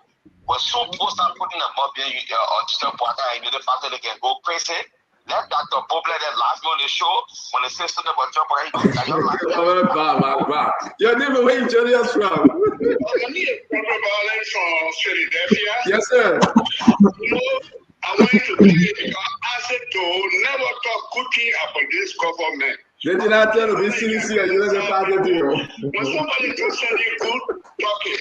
But everything negative about the government. Ladies and gentlemen, continue to share the show. We say thank you for calling. The line is crazy, ladies and gentlemen. We're going to take a vote. We're going to take the first 10 calls. That's a proper welcome. That's a Chinwe Richardson. I will not call your first name today because I'm very with you. That's a Chinwe Richardson welcome. We're going to take 10 calls. Anything that people say on this call, we'll go by it. I want to say to all of you, I'll play one last time. Then we'll go to the phone line. I want you to listen though, because we got famous people on this thing. We got look at the people that are saying that join in this video. Listen, guys. I don't know where you're coming from. What you know about me talking? Made a video of it too. If it will satisfy you. This is the People's Network, and I'm told that I can play one more time. So let's watch. Let's go ahead. Put our mind on this. Number one. And continue. We've never put our mind on this. Okay. We pay attention to details. We must learn a lesson. The Vice President Jeremiah Kun is from Nimba County. We all know that. Yes, indeed. The President Branca, is from Lofa County. We all know that. Yeah. Nimba County and Lofa County share border. They are the same county. Yeah, say that again. Today, the Vice President and the President are from the same region. They are from county bordering each other. Does that make sense? That's true. Nimba County and Lofa County share border. They are the same county. I give up. Today, the Vice President and the President are from the same region. They are from county bordering each other. You were not informed too. They say me, that's too bad for me, poor man.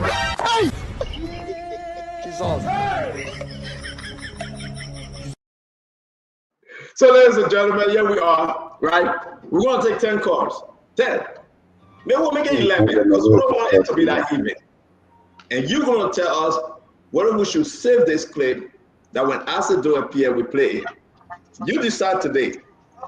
Let's take the first call. Hello, your name and where you joining us from? Hello? Yes, your name and where you joining us from? Hello? Hello, your name and where you joining us from? All right, we'll get back to you, my friend. Hello, your name and where you joining us from? Hey, I'm from Delaware. I'm John. And rectify his mistake. So again, we are taking a call now. Do you want us to play or we shouldn't play it? Play it. All right, thank you very much. Let's go to the second quarter here. Please, we got to call the National Election Commission. We got to call David Eto Brown Lasana. This is the next call. Your name and where are you joining us from? Are you ready for election? Okay. Your name and where are you joining us from? Yeah, my name is Momo Johnson, calling from Pennsylvania. Momo, play or don't play? Play it. Even when you come on the show, play it. After the show, play it. Thank you. Our children can learn from it that he made a mistake so that they can follow it. Thank you. Yes, thank you. Yes, your name and where you joining us from? CEO, this is Tweah Miller calling from Texas. Yes. Keep the clip. Keep the clip. I just have advice for Azedo. Stop advising mommy. Mommy is not your equal. So we should play or we shouldn't play? Play. I mean, you can play it today, Thank or you. you keep it. Thank you. Your name and where you joining us from? Caller number 4. Play or don't play? Yeah. So we play or we not playing? All right, caller number 4. Let's go to caller number 5. Caller number 5, your name and where you joining us from? Hey, this is Preston from Seattle. Yes, sir. The man I was Newcastle, so please don't play. Don't play? Don't play. All right, we got one don't play. All right, let's go ahead again to this caller. Your name and where you joining us from? My name is Jonathan Banks, and I call you from Minnesota. Yeah, play or don't play? Play, CEO. As it does serve as minister in the past government, we expect him to know better. All right, thank you very much. Thank you very much. We're going to go with this one. Your name and where you joining us from? Hey, CEO, how you doing? Super. Yeah, come on, calling from Minnesota. Play or don't play? CEO justice has to be done to everybody. Yesterday, Fubi was on the show Fubi's picture. So I said, don't have to come and watch it. So play or don't play? You have to save it and play it loud for us to. Thank you very much. Your name and where you joining us from? Yeah, my name is Vaya Colley. Yes, play or don't play? See, you gotta play. Azedo have to know his country. The man said a minister, he don't know his country, Liberia. Thank you very much. We were asking for 11. We got 1, 2, 3, 4, 5, 6, 7, 8. We got 3 more to go. Yes. Play or don't play? Yes, sir. Your name and where you joining us from? Your name and where are you joining us from, sir? I'm sorry, we're not hearing you. You are very, very low. I'm so sorry. Invalid vote. That invalid vote. So let's go. Your name and where you joining us from? Jerry. Yeah, Jerry, talk to us. That vehicle for us to do. I tell you guys, be playing the every talk show. Okay, thank you very much. Caller number 9. Caller number 9. Thank you very much. We got 2 more to go. Your name and where are you joining us from? Yes, my name is Zico. I'm calling from Texas. Yes, Zico. CEO, I think I said though it just a blind loyalist to the party. So you want us to play or we shouldn't play? Play the damn thing, my man. Man, stop. Watch your language, man.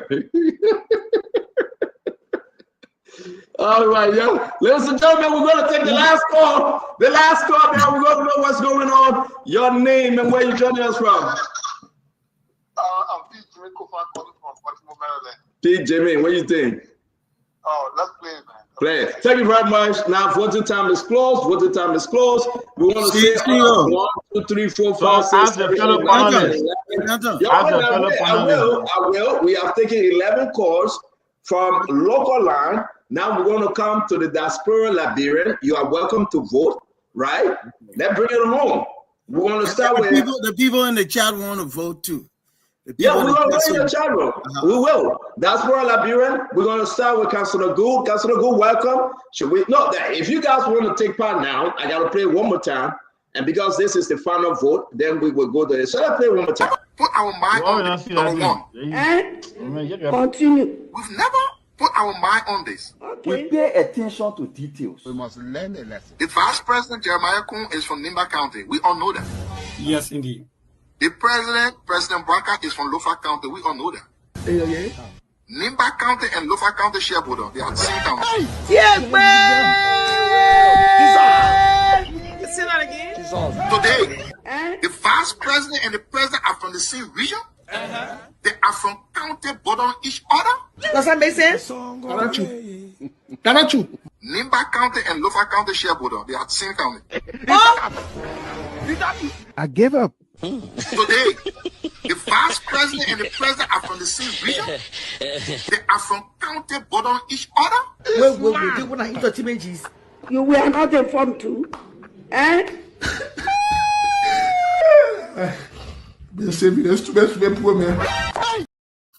So, guys, we're going to come in studio.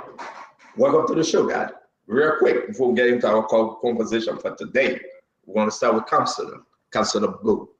Your talk, and should we play or we shouldn't? Well, I think our colleague made a mistake, and I didn't listen to the whole show, but there were some people who said that he corrected himself. Just vote. Just vote. Yeah, just my man. Just vote. Yes or no? So, I mean, I already said it. I raised the issue, so I don't think we should play it.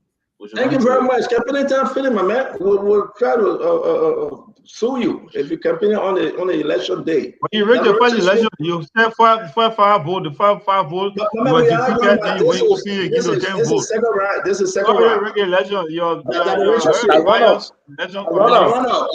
That Richard said. Run up. Don't play it. That Richard said, stop. Don't do this. Don't do this, Richard. You just come here and follow election protocol. You just say don't play it. It's Acedo talking to you. Why are you crossing from You asked me to vote, right? And I said do not play it. Is that your final vote? That's my final vote. Wow. I don't believe it. I mean, you just crossed party line. Tamba. Wait, can I comment before I vote? No. Vote. The election commission is here. Fubi say election are over. Just vote. I have to comment. You played this thing. After the vote. Look, I think you've made a point. Don't play it again. You've made a point. Okay. Uncle Sam, you just joining us. Play or don't play? I think I mean, it's very childish to try to denigrate a colleague. This is what it's about. They do that with me every time. I'm a city planner. I'm a this. I mean, come on, just stop this nonsense. Yeah, that's the main. Uncle Sam,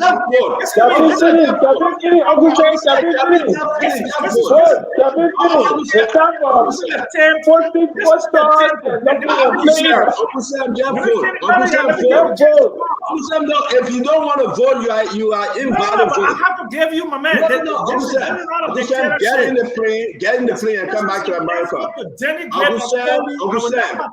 Sam, get in the plane and come back to America. I will not participate in this. All right, so you are no on this vote. That's a problem. That's a problem. Unaccounted for vote.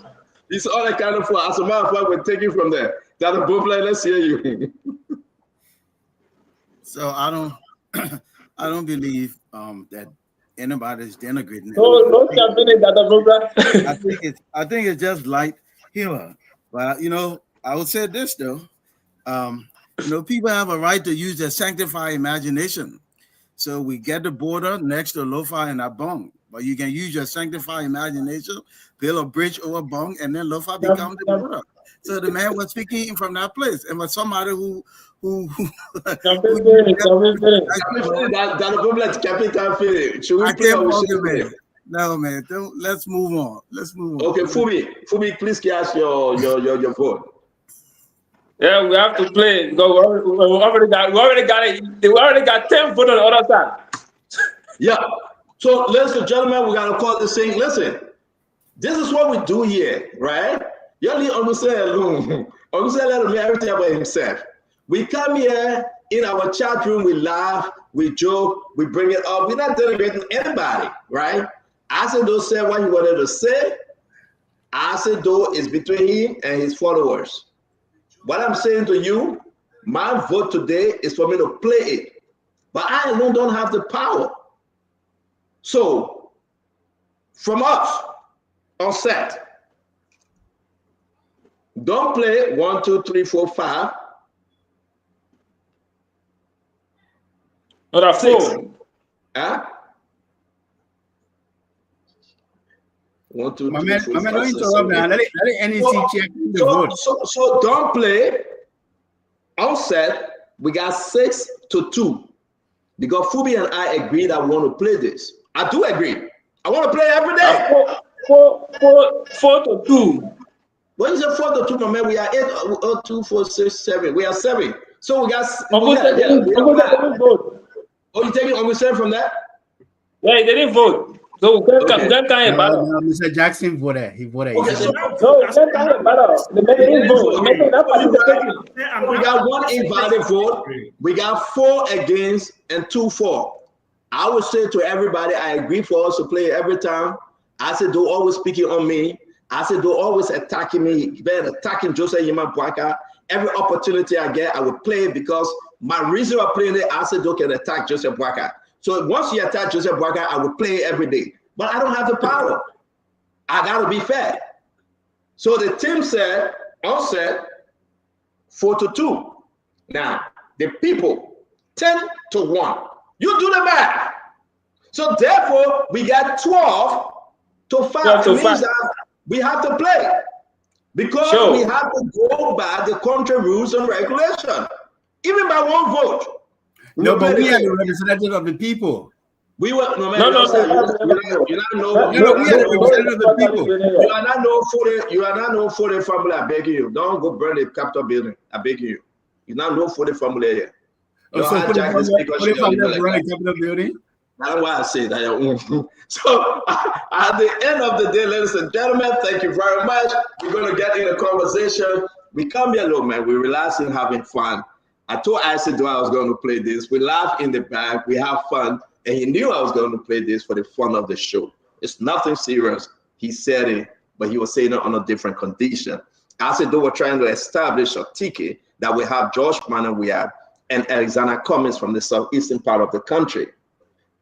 Comparing that to Joseph Yemabwaka and Jeremiah Pankun. And that's why he said what he said.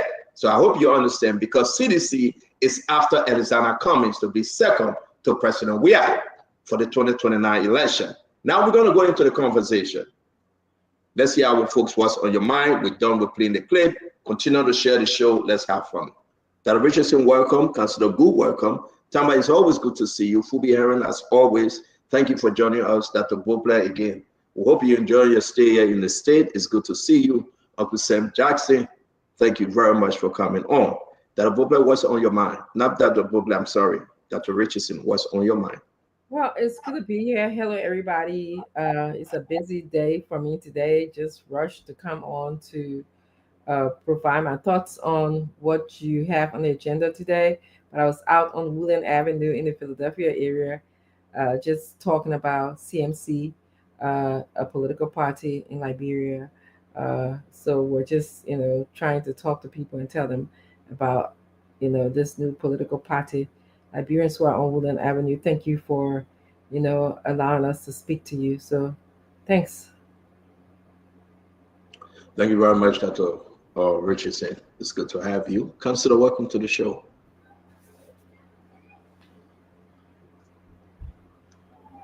Thank you. Stand on there. Welcome all of the fellow panelists. I hope that this show will be good. I don't know what you have on the plate. The point of discussion, for me, I always wait for the agenda for us to discuss it as the items or at this step. So I wish that we have a good show tonight.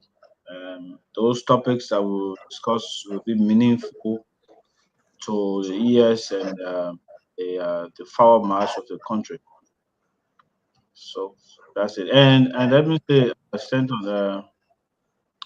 anyway, I think it's too far from Liberia, but for me, I feel a little bit disturbed, on the front of entertainment, right? We follow soccer, and today one of the well-known soccer stars lost his life in a car accident. So he's not from Liberia, he's not from Africa, but because we follow football, we follow soccer, we are into the game. So when a player, dies like that, the shock as a young guy died from the Liverpool club. I mean, I know it's not important to us, but I just feel so disheartened the way that he lost his life today in a car crash. So yeah, that's it. It's not a point of discussion, but it's just something that I want to just give out how I feel. Thank you very much, Councilor. It's good to have you. Tama, welcome to the show, sir. Thank you, Stanton. It's always a pleasure to be here, and good afternoon to all of you and our followers and listeners in Radio Land, as well as online. A lot is on my mind, Stanton. We who follow politics internationally, we know that today the President of the United States got his big, beautiful bill passed, President Donald Trump. So that's great to hear that, his signature bill has been passed. But again, there's a lot of opposition to that bill. So we're going to see how it's going to impact, his agenda, for the next 3 years, or for the next 2 years, basically. But in Liberia, a lot is happening, Stanton. A lot is happening. One press release that caught my eyes this afternoon was a vacate summer program that is being launched to target about 400 young people across Liberia. I think it's targeting about 400 young people across 20 colleges and universities. Now, growing up, I think the summer program or summer work program used to be a big deal across Liberia. It creates an avenue and an opportunity for job training, and also to allow young people to begin to think of what careers they're going to, get into after college or after universities. And I like to see a continuation of some of those programs across Liberia. So that's like the number one thing that's on my mind. But a lot is happening right now in Liberia, and we look forward to having a conversation tonight. Stanton, thank you. Thank you very much, Tamba. Phoebe, welcome. Let's hear you. Yeah, thank you, and good evening, everybody. So just want to let people know, look, laughter is a healer.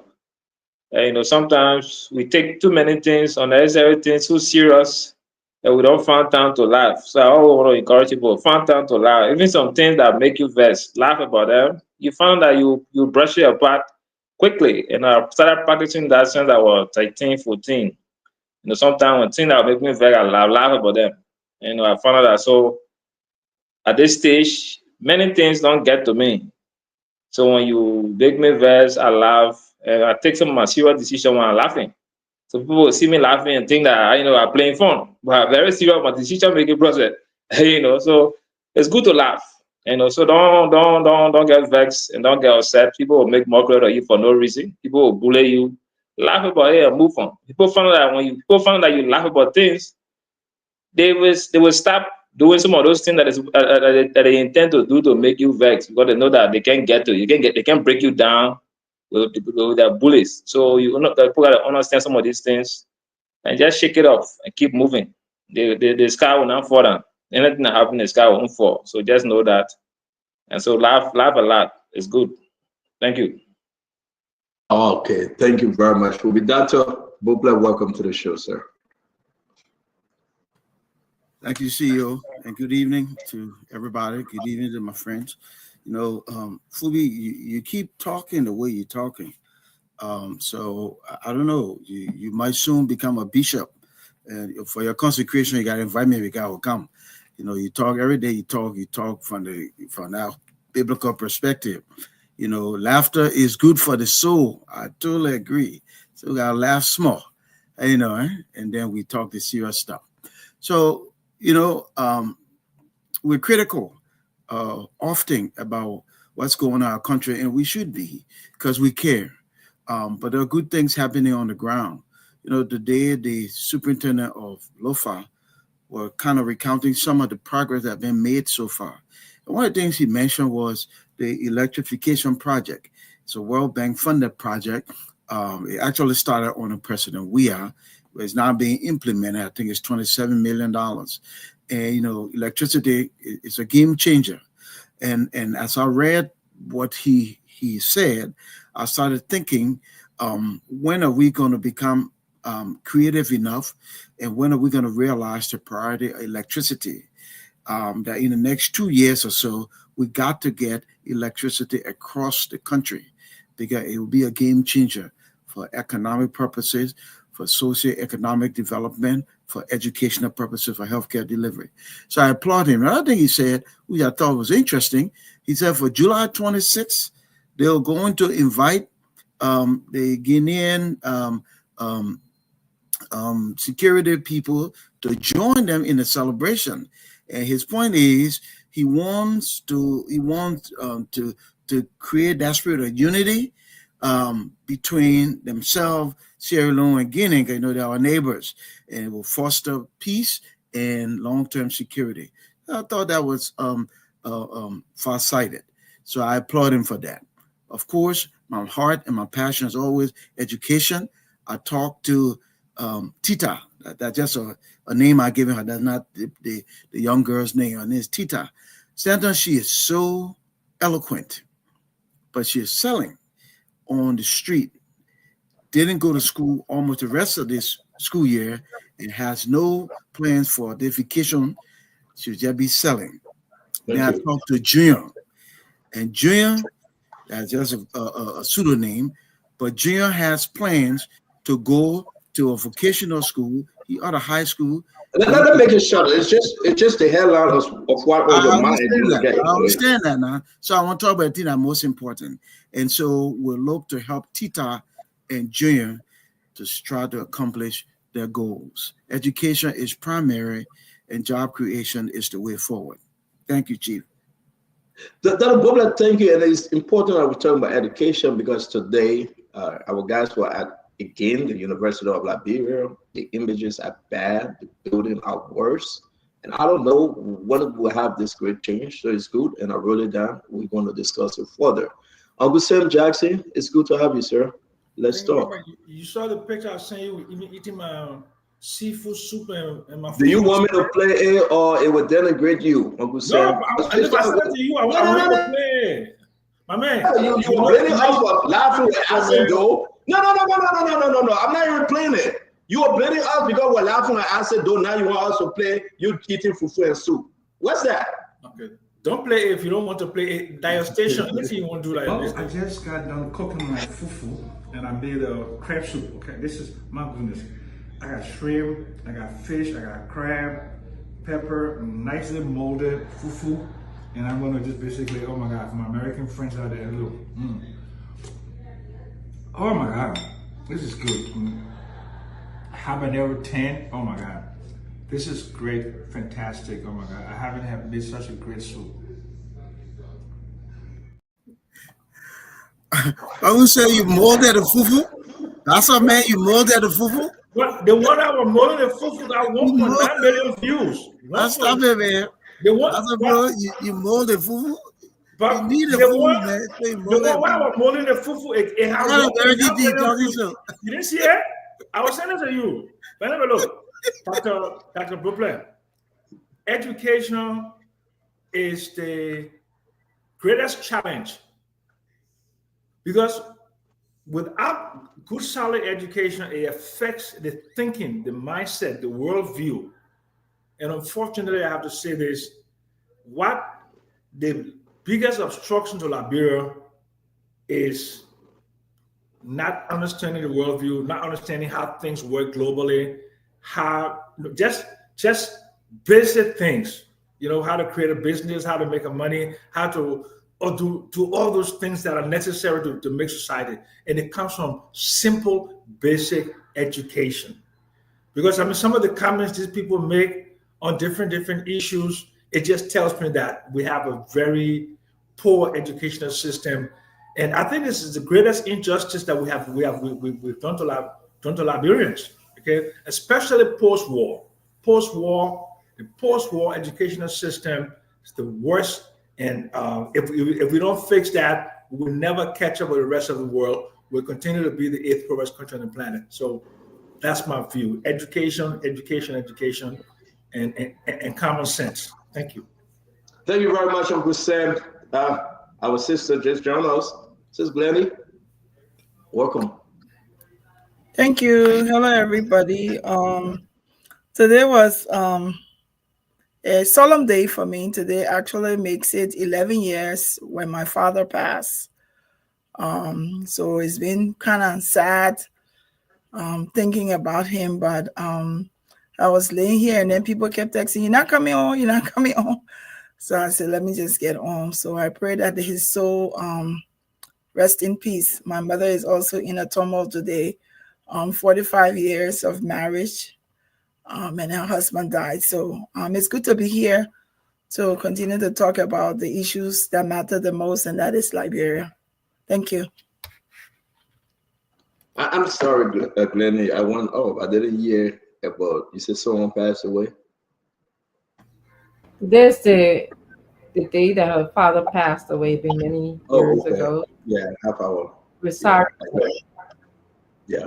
I'm sorry. I hope the family remains strong, Glennie. Yes, we pray that you guys keep strong. Thank you very much. We're going to bring in the man of the day, the man of the year, the Honorable Asido. Welcome to the show, sir. It's good to have you. And for the record, Asi is not driving. You know, Asi usually park his car to come on the show. Welcome, sir. How you doing? Yeah, thank you. Yeah, I will just be driving soon to get to the house, but I thought to come on because I thought you tried to do something that was provoking, and I thought to just come on and speak to you a little bit. You know, there are a lot of things we don't do, but today I will do it. Because it will be a good thing for all of us to respect each other, especially when we tend to bring to a national platform where we seem to be very ignorant of. I think it is unfair. I made a statement a few days ago that Nimba County shares a border with Lafayette, which is correct. Which is correct. Absolutely correct. The only error that I made there was to say they were joint. No, they are not joint. They are separated by the St. John River, which is correct. It doesn't take you PhD to go to Google and just tap into it. You will get to see it. These are not things that we've been taught in school or we talk every day. If you were to look on the map, you don't see rivers, you just see lines.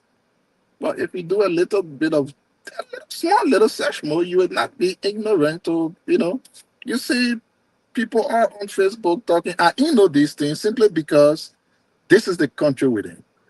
And to bring something on the media that is provocative, 1 minute, I know you want to cut me off. I thought it was very unfair. So let me say this.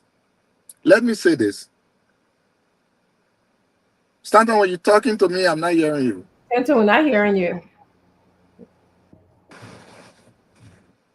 So, okay, so why Stanton went, let me say, education isn't you just come and talk. Your daily action shows who you are. And I will say what I don't always say. When I returned to America, my first job I applied for was the state of Minnesota. I applied for a senior program position for the entire Minnesota. We had more than 200 applicants. Out of that, I came second. I didn't get that job. The next place I applied was Bank for America. With more than 600 applicants, I got CC letter. It took me 6 months now to be a market manager. People who were my bosses are now my honor people. So I say, sorry. No. Let me just ask. Hold on. I want to do it. Stand on. Hold on. Yeah, stand on. Hold on. I know you. No, stand on. Hold on.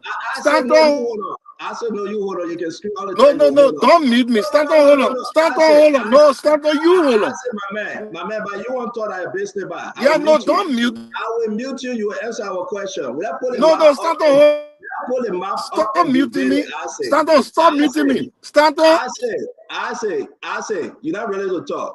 The map is here. You make a step over to A and move on. What on this map, Nima share common border with Lofa. And you want me to play the clip again? I will play the clip again. You made a mistake and you hear it like that. Put our mind on this. Number one.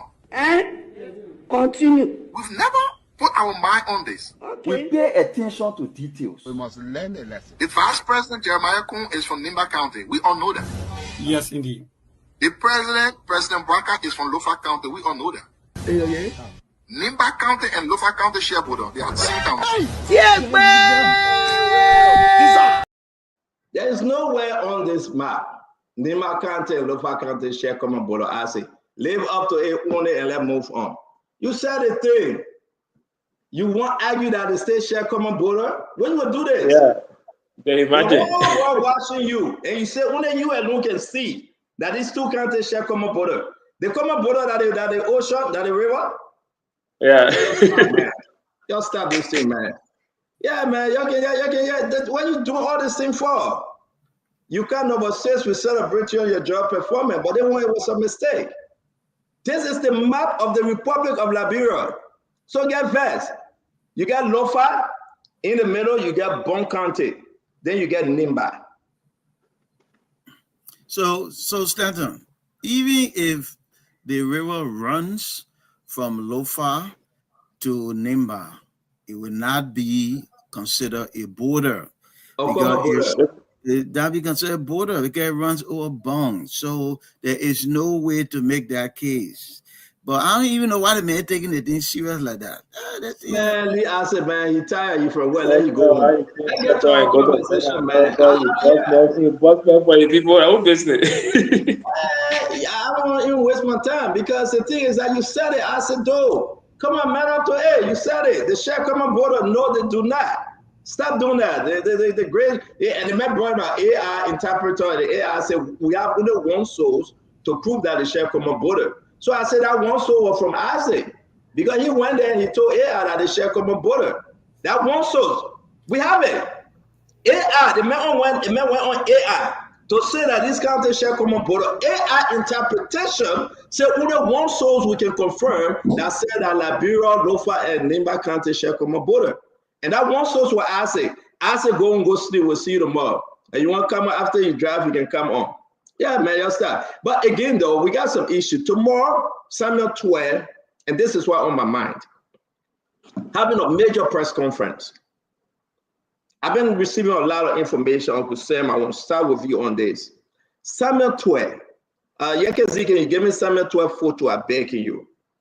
I'm hearing that he's frustrated about the proceeding at the court.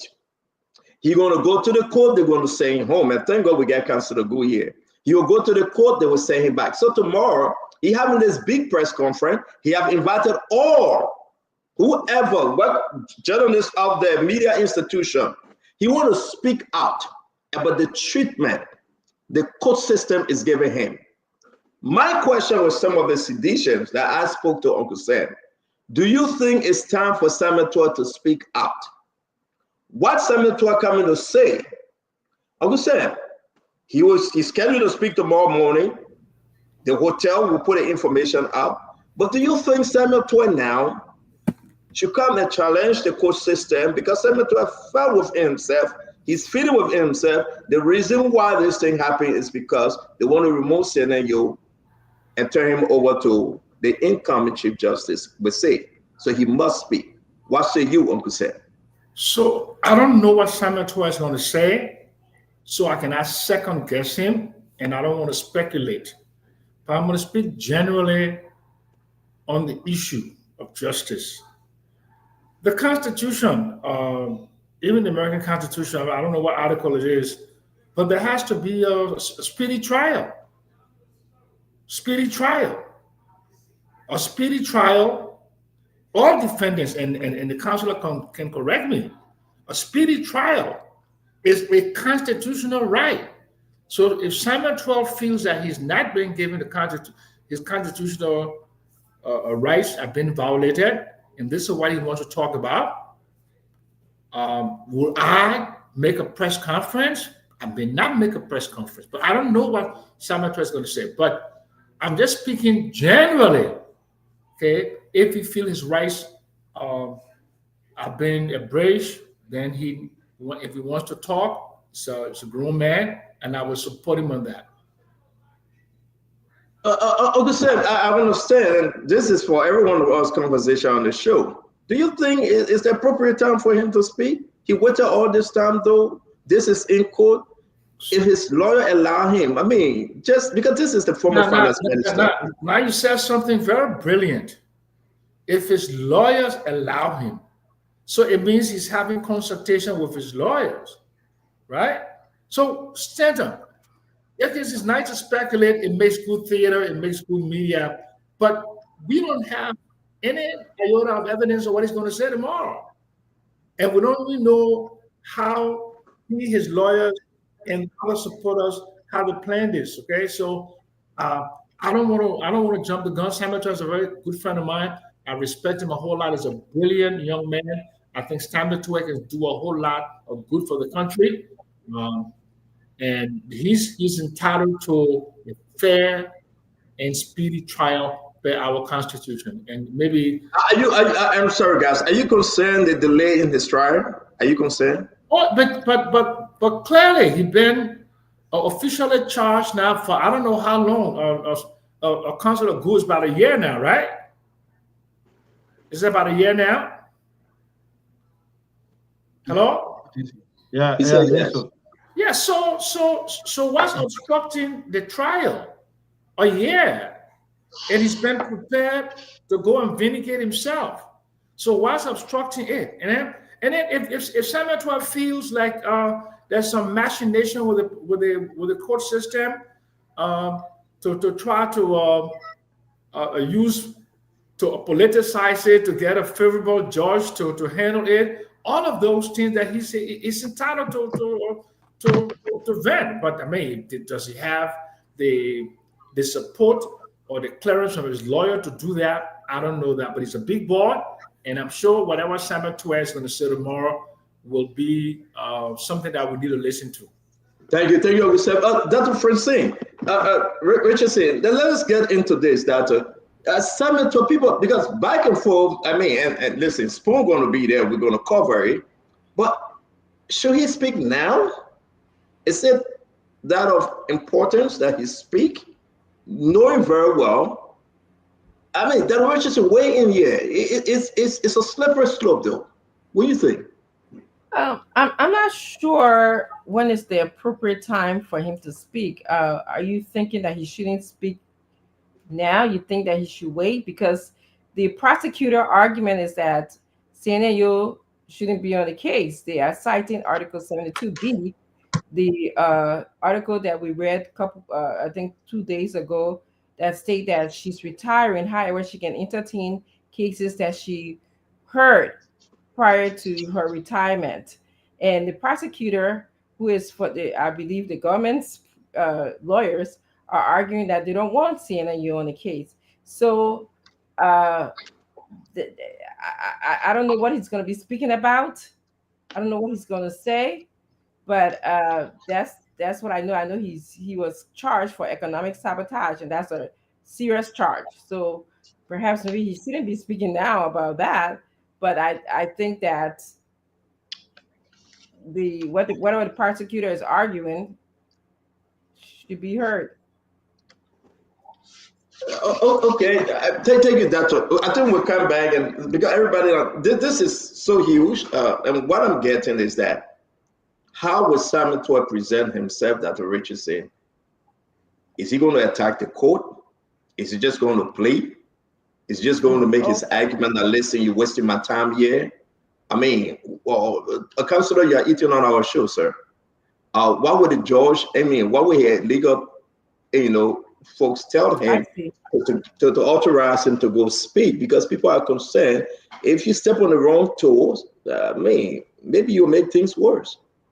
Yeah. Okay. Now I get your question. Yeah, you raise a good point. Is it the appropriate time for him to speak for fear of not saying the wrong thing that could, make the justices on his case mad?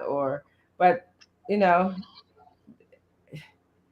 I hope that that shouldn't be the case in our country. I think that justice should be fair and blind. That it doesn't matter what you say. That the lawyers will look at the case and its validity and speak to that, instead of someone having the fear of speaking because they might influence how the justice feel about them emotionally. So yeah, but I hear what you're saying. I get your question. So thank you very much. Glennie, what are you hearing out there, if you are? But what's your own take on whether he should speak or he shouldn't speak? Because it have come a long way since last year when he entered the country, and the back and forth. And the court system too were addressing, why are they dragging this case? Talk to me, Mrs. Glennie. So the thing about it is for him to ask himself a question. If he decides to speak, what difference is it going to make? What is the essence of speaking? Why would he want to even come out to show some form of flamboyancy when he's not going to be able to fight the government alone? I don't think he should speak. I mean, whether he can't go and force the hands of the government people to say that the Chief Justice must hear his case, and this is it. You have to know what terrain you're in. He hasn't spoken for almost a year. I really don't think what's going to necessitate his speaking and what his speaking is going to do with the case. I think he should leave it as is, and if he has evidence that what he's been accused of is not right, then wait for his day in court. But I'm not legal. I just looking at it from a civilian perspective. It's not going to make a difference whether he speak or not, and I don't think he needs to aggrieve the situation by speaking out. Thank you, Sis Glenn. Fubi, let's hear you on this. Yeah. So firstly, is the prosecution right? Even the defense got it right. If you think that the judge that presiding over your case is compromised to an extent to ask for recusal, so the prosecution is not right. It's not wrong for asking the Chief Justice to move from over the case on that note. Moreover, she's also retired officially, though the Constitution provides that she can hang on. But we also call on the Senate to speedily, confirm or reject the president's nomination to set the basis. So if they confirm him, fair enough, then you'll pack a bag and leave. So Samuel Tweah will have no business to talk about who should preside, or who's going to want to move CNA and have somebody else to preside over a case. And I also blame former President Tweah for Samuel Tweah being in the situation today. If he had dismissed Samuel Tweah since 2019, when that mop-up exercise came up and he messed it up by presiding over the economic management team that led to that kind of bogus mop-up exercise, Samuel Tweah will not be in this situation today. But he kept Samuel Tweah on and dragging through for the 6 years. And today, more other stuff are hanging over their head. You know, sometimes when you punish your child, the child must see it as being bad, but at the end of the day, it's for the child's own good. So that's what we have dismissed Samuel Tweah since 2019 when that thing came up. That would have saved Samuel Tweah some of the headache that he's going through today. But we wish for a better justice system and we wish for him to go through it, and they would wish that there will be a fair trial for him. But at the end of the day, he called it upon himself. He went into so many things that were hurt. Do you want him? That's the conversation I want us to have, where you can ask your own question. Do you think it's important that he speak tomorrow? Should he speak tomorrow? It will be a waste of time for him, and and speaking to he might even add something and say that well, you remain silent because your whatever you say might be used against you. So if he decide to speak and speak out something that is wrong, that will add up to his own guilty verdict, it's on his head. So sometimes silence is good. So it's up to him now to keep quiet or not. But if you want to do the muya business, he can't do anything. Power not in your hand right now. So that thing that he used to do before, there will be lateral movement. It finished. You got to subject yourself to the justice system. Thank you, Dr. Beauplan. Do we have a lateral movement here in favor of Samuel Tweah, Dr. Beauplan? What do you think?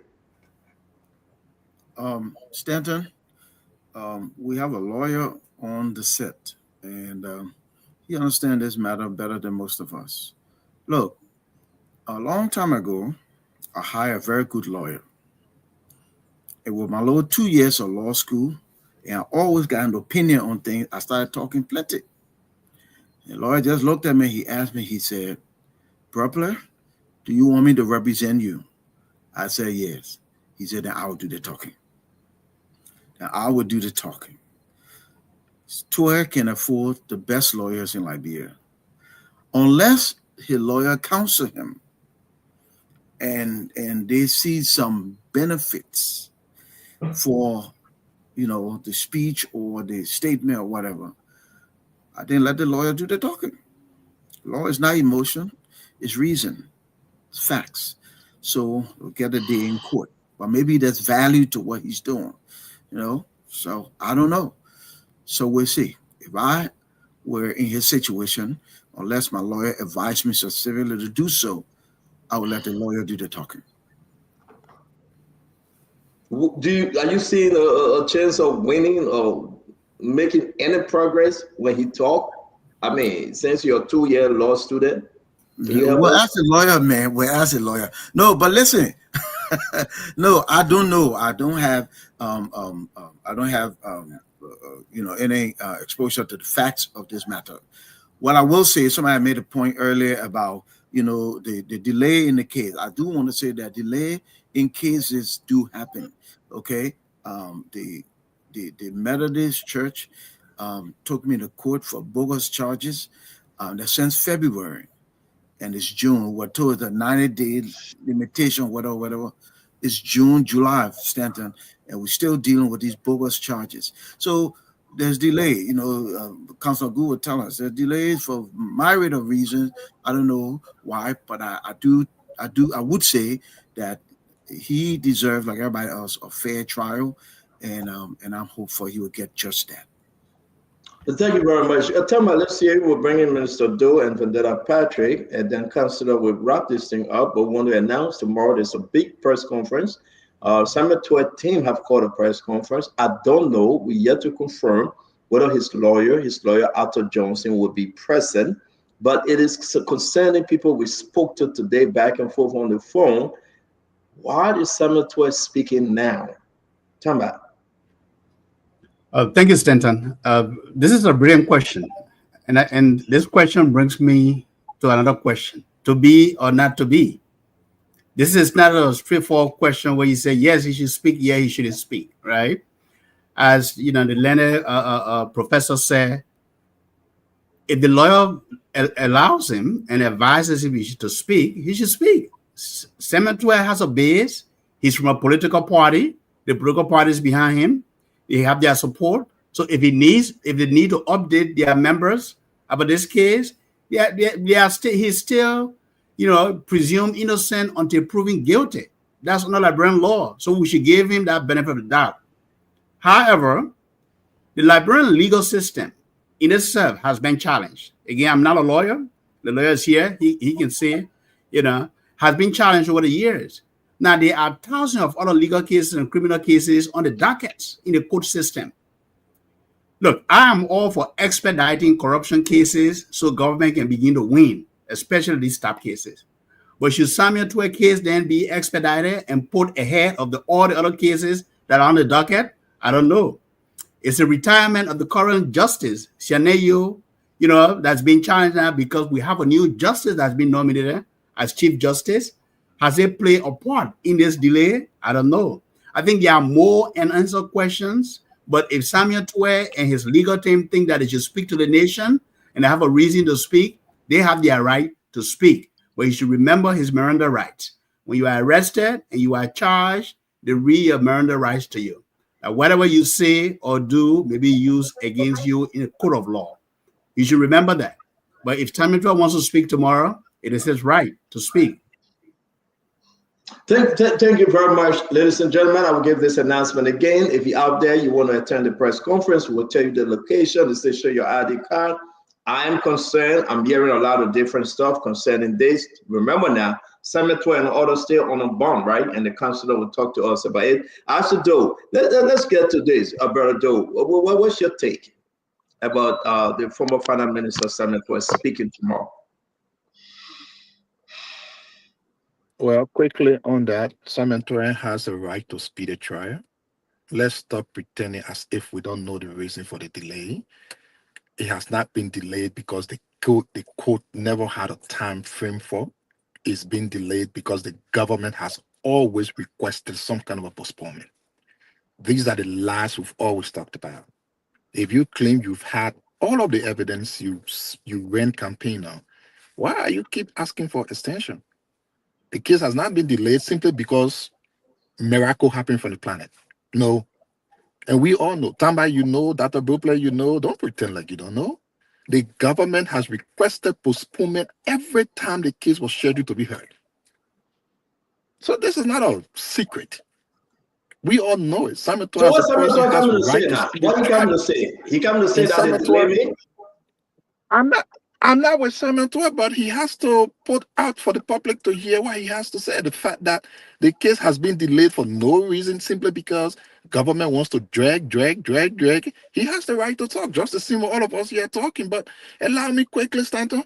I know this is your platform. You get a right to put anybody back. You get a right to mute anyone. Nobody can argue against it. We all do. I've been with you for a very long time as a friend. Even when you went against CDC, we're friends. But you can do anything you want to do. But I will always say this, Stanton. When you respect people, it's about not trying to mock them. And it is okay when you try to do that, give the person some time at least to say something of themselves. And then you cut them off, you put them to the back simply because it's a platform. It is a platform, but we all contribute to it. I'm one person. I do nothing to my microphone. I do nothing to my microphone. You see my head? That's me. The man has internet problem. I said, go, move on, but let's go. Move on. Don't forget But no, we need, but we can't just tell. I mean, in all fairness, if he has something to say, let's let him say. I mean, well, I'm not doing nothing with your phone. Let him see what he has to say. We can't tell him to move on. No, we're hearing him. We're hearing him. But I'm just saying. You know what? I put up on It doesn't matter. Let the man say what he want to say. Everybody has things. Let Ase speak. I put my hand on Ase because people think that I'm temporary with the man microphone. Ase, please speak. I do nothing to that man phone. We're not hearing you, Ase. Who the God can intervene for me? Ase, go on and come back. By the way, guys, let's get back on track. Though. For that, welcome to the show. We'll go to Councilor Gould. When I say come out with John's Councilor, let's hear you, sir. Is it strange, since you've been practicing law, with this big kind of case, should Samuel Tweah be speaking now? Councilor? So, Stanton, is there anybody that determines when one speaks? Anybody can speak. Whatever he wants to say, he will say. what he says is what we should be maybe having discussion on. I don't think we should be discussing on what he may say. We are not lawyers for for Samuel Tweah that will be thinking that Samuel Tweah, this person should not speak, or and it's not advisable for him to speak. That's not our job. When he speaks and whatever he says affects or have some effect for us to discuss on the system, then we can discuss it. But whatever he wants to say tomorrow, he has the right to say it. We cannot be preempting that, he won't talk about speedy trial and this and that. The Constitution is clear about speedy trial. The Constitution, also the statute, the Criminal Procedure Code, give a remedy. If you think that your case is delaying for any reason, after 2 terms of court or whatever the case, the people cannot indict you or they cannot prosecute you, you can move to dismiss your case. Is that the case with Samuel Tweah? There are issues that they raised before the lower court that led them to go to the Supreme Court. So I would think you just wait. We can't be preempting what he will say, what he will say. And whatever he says, what effect does it have on the people of Liberia in the first place? I'm more concerned about what the people who honor oath to serve us are concerned about what they say and what they do than somebody who is facing a criminal trial. If the president is to speak tomorrow, I will be wanting to know what the president will say about the economy, what the president will say about roads, what the president will say about job creation. I would not be thinking about somebody who is on trial or what he will say or what he wouldn't say. He can say anything because he's now facing the law. It's his right to speak. So let us not waste our time on Samuel Tweah will talk tomorrow. Will you advise him, if you were representing him, you advise him to speak? No, I'm not a lawyer for Samuel Tweah or any criminal or any defendant. I would not tell them what to do. The lawyers are there. They're supposed to tell them what to do and what not to do.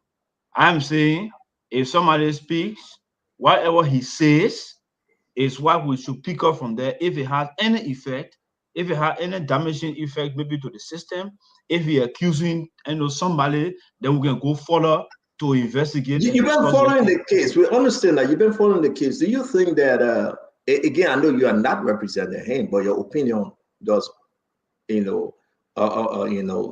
going to show more strength on this show if you give us your legal opinion and comment on this issue. If Samuel Tweah were your lawyer, would you have advised him to speak? If Samuel Tweah were your client, would you have advised him to speak?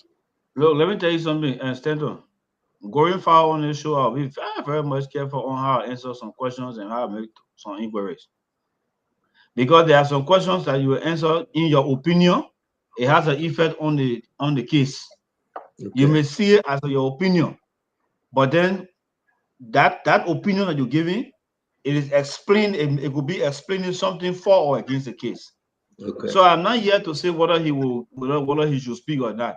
I'm saying to you, if when he speaks, it is what he says that what we should be looking at. What effect will it have on our justice system? Maybe there are some things he may say that may accuse people. We don't know. So we wait until the person speaks, then we can analyze what he or she have said. Or to be preempting as to whether the person is going to speak or not. Everybody has the right to speak. Do you think the delay, and guys, you can ask questions, you can come in, then we'll bring in VP. Do you think the delay in the Samuel Tweah trial, is it normal legally? It's normal. Delay?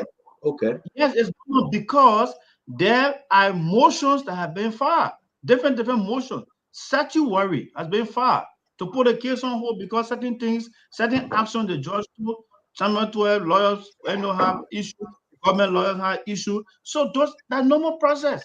The issue of speedy trial is not the same when you raise the person to the carry it in the court. I think that the problem has said it. So or Tamba, there are hundreds of cases on the docket.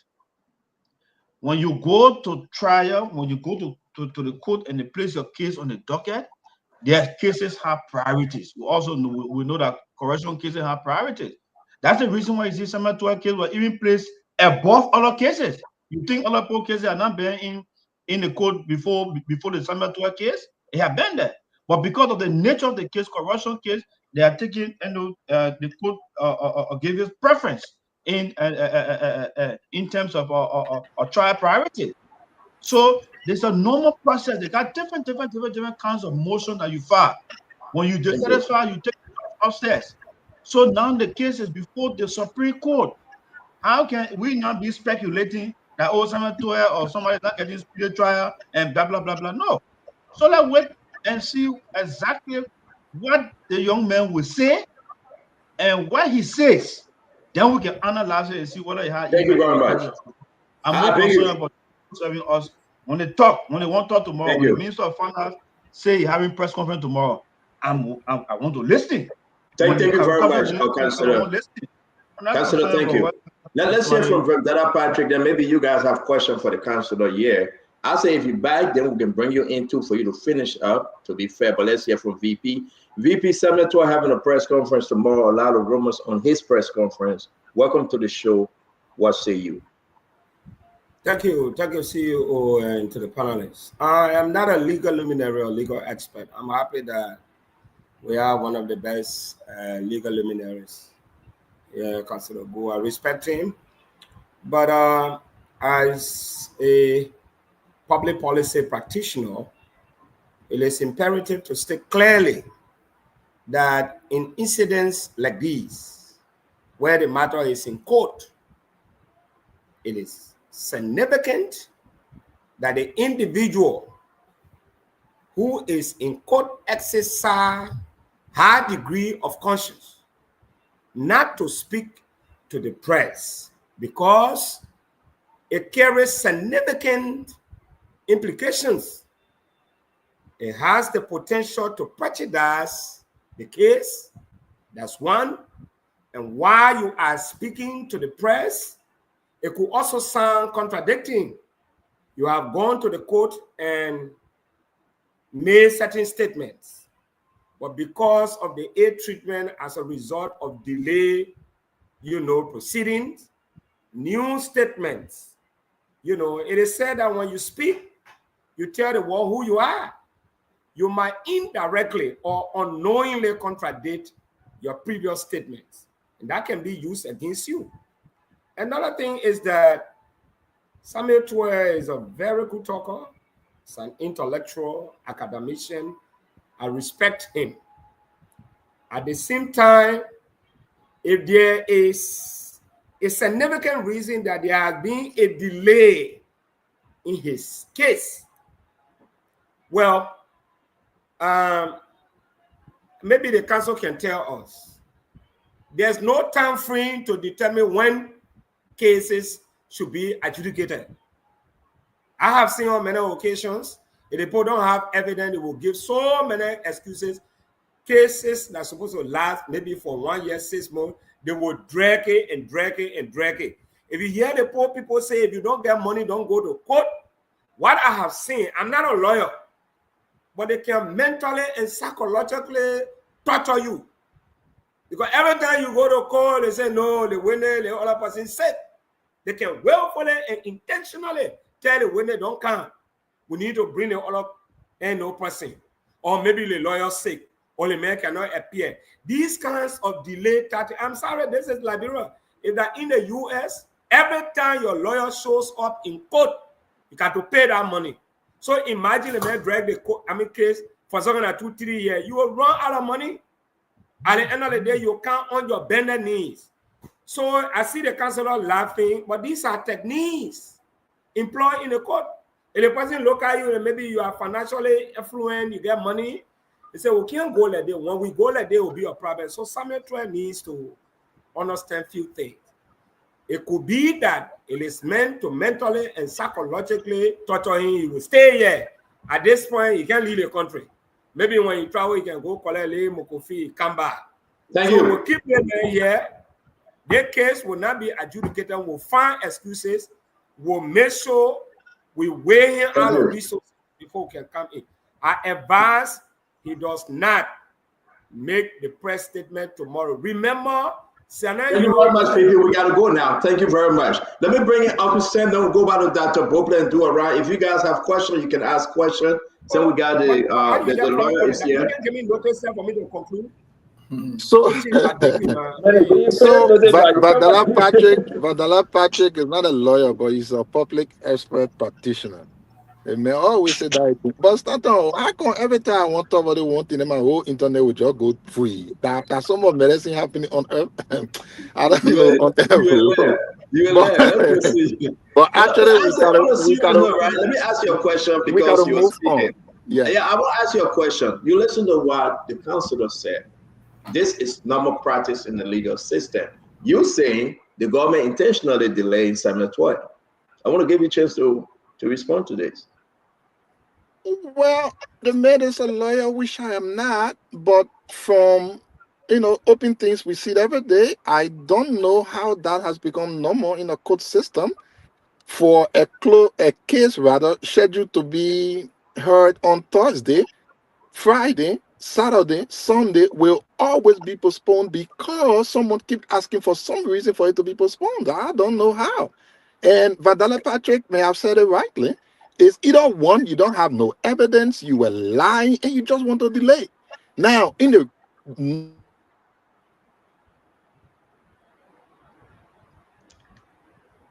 I think this one I asked the internet.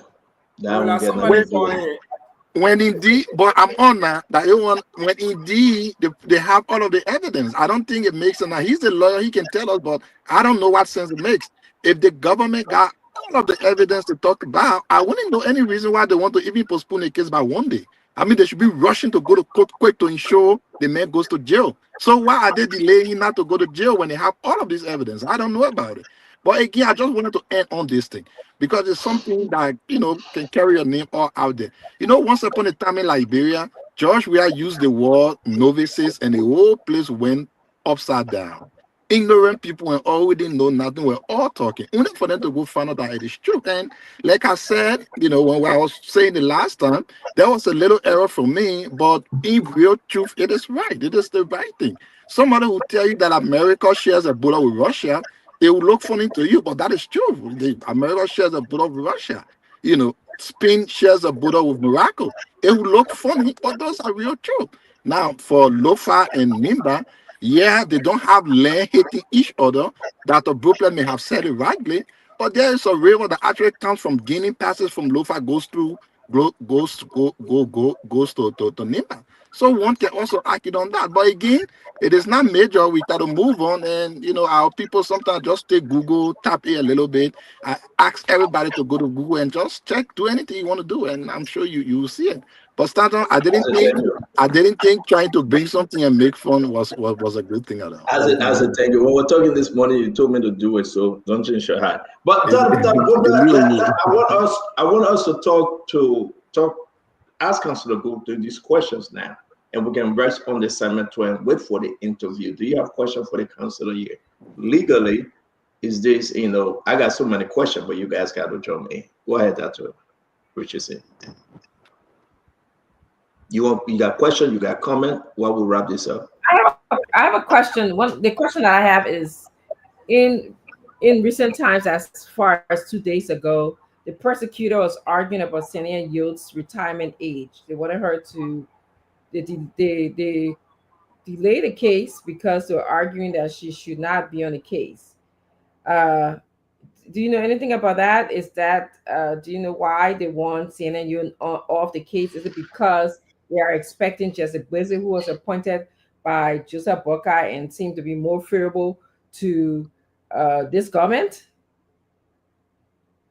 Okay. I just wanted if you so that the Richardson, what we need to look at is what is before the court. What did the prosecution file?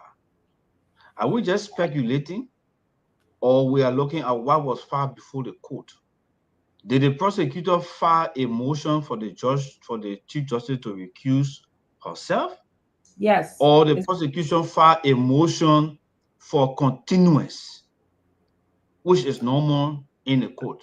I'm reading from a paper here. Yeah. It says, In a motion filed with the Supreme Court, the prosecutors argued that Justice Yo reached the mandatory retirement age of 70 on June 26, 2025, and is no longer legally qualified to preside over new cases.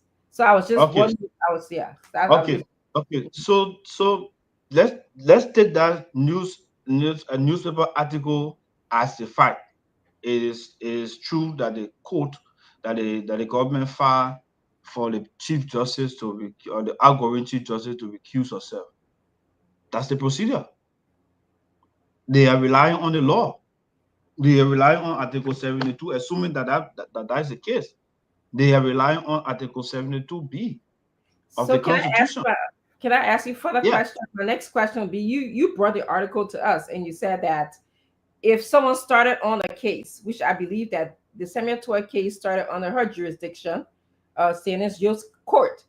Okay, so why can't she remain on that case until the case is over? Because it does say that she can entertain. She can entertain case that started before her. You argue that actually on this show. No, I read the law. Okay, I read the law. Yes, Mhm. I read the law, Mhm. and I was giving my interpretation and understanding of the Article 72B with respect to the issue of provided however. So the government presented its case. If I should go into it to say, oh, what else you should say there, what else you should not say there, I will be almost like prejudicing the case. But I'm just saying to you what the government relied on, right? If assuming that newspaper article is true, that there is a motion for her to recuse herself, what grounds, what provision of the Constitution they're relying on is Article 72B. Yes. And normally, when you file a motion for of recusal, you don't file it before another judge. You file it before the very judge that you're asking to recuse. That's the thing about the law. When you want to recuse, when you say Uncle Sam, Stanton Witherspoon, they show he must recuse himself, you must file the motion before Stanton Witherspoon and tell him, yes, you must appear before Stanton Witherspoon and tell him why you want him not to sit on the show. Yeah. That is the procedure. So obviously, if the motion is filed, they will not hear the motion the same day. So they have to what? Postpone the case, because why? The law provides that before you hear the subject matter of any case, you must hear all of the preliminary motions before. You must clear all the motion before you hear the subject matter, because maybe by entertaining the motion, the argument, everything, it will tell you, say, but this person, this case, you don't have jurisdiction, so dismiss it. Or this case, you shouldn't sit over because you are conflicted, so remove. So that's the process. So they could not have heard the merits of the matter that was before the court that was assigned for hearing, because there was a motion saying that, no, recuse yourself. So they had to postpone that to set a date that they can hear the motion, to allow the other party to respond as well, to respond to that particular application. So that's how it is. That's the process. So somebody cannot say it's a delay. Augustine, what say you? I mean, good question from Dr. Richardson here, but look, clearly there are some political consideration in this case. I mean, there has to be, I don't think the Unity Party, I don't think they want to see justice. They want to pay back. Because if they really wanted justice, they would first of all have not put a deadline on the statute of limitation. And from what my wife and my other lawyer daughters tell me is that the statute of limitation does not begin to take until you discover the crime.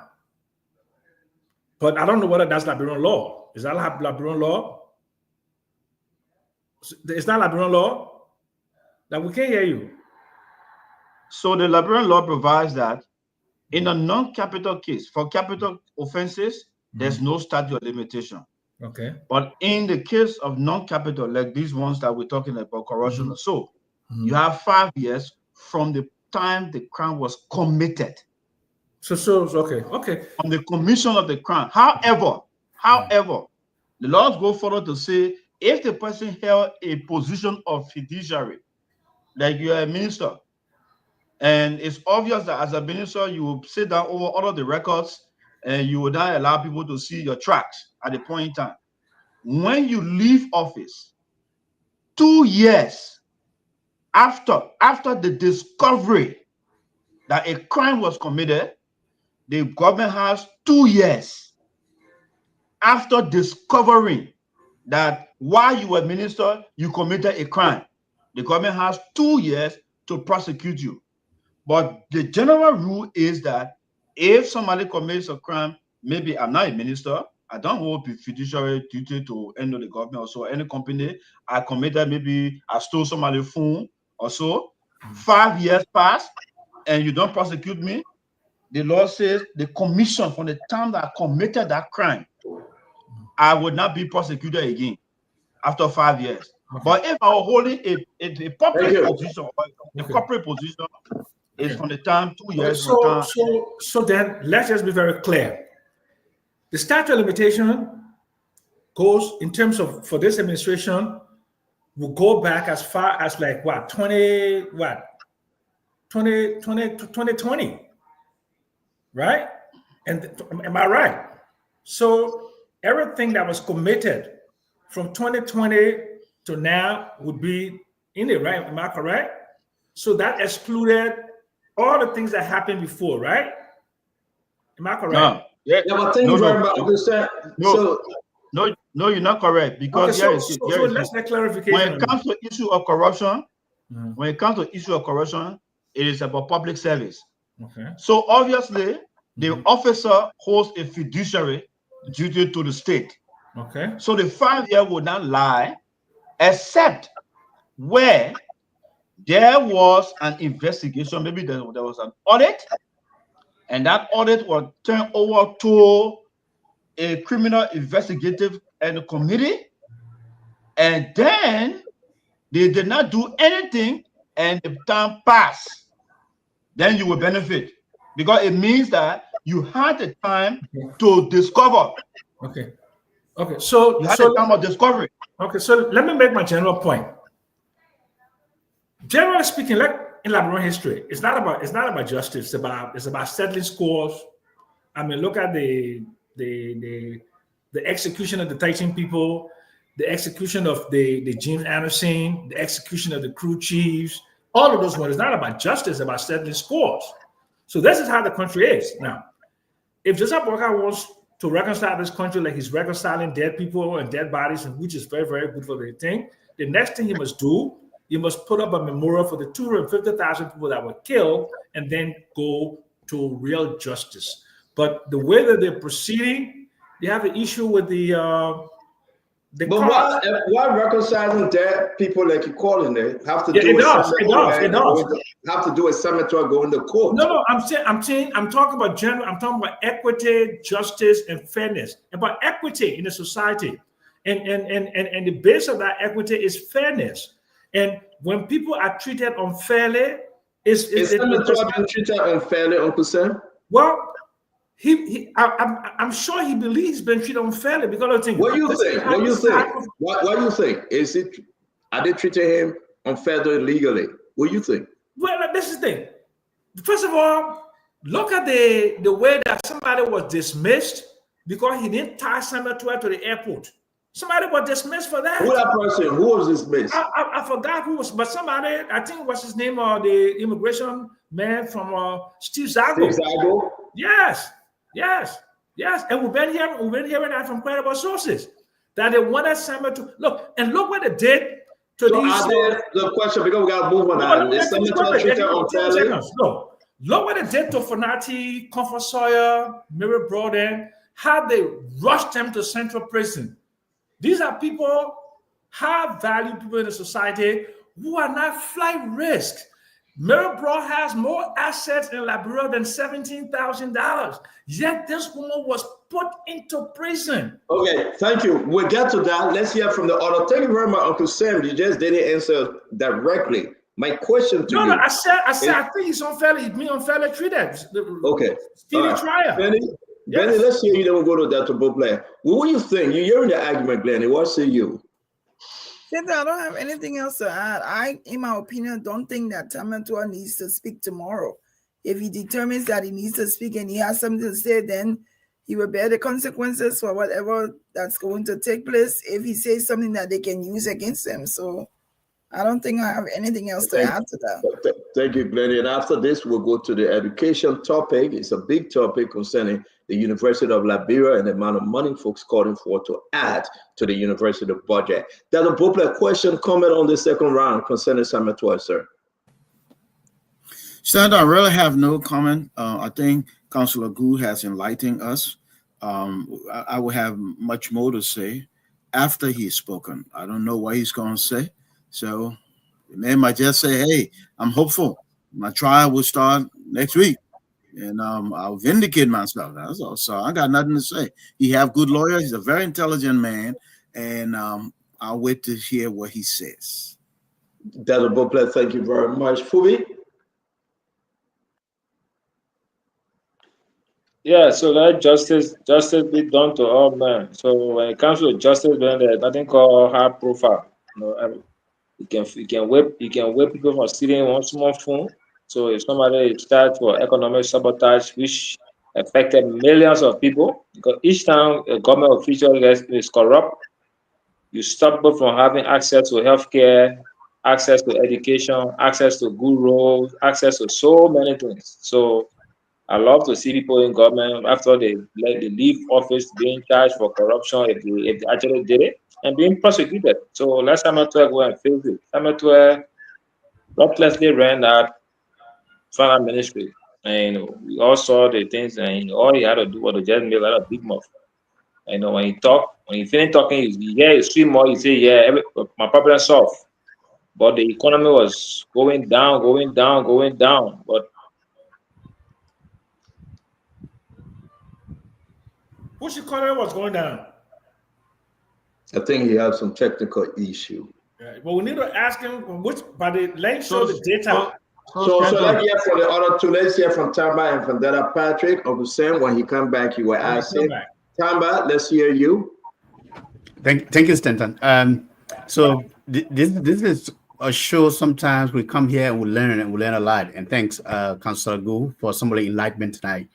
But we may not be legal luminaries, as a partner colleague has said, but I think we who have some enlightenment and we have have some level of education exposure, we understand that speaking, doing public speaking or giving press conferences, doing a criminal proceeding can have serious implications and different type of implications.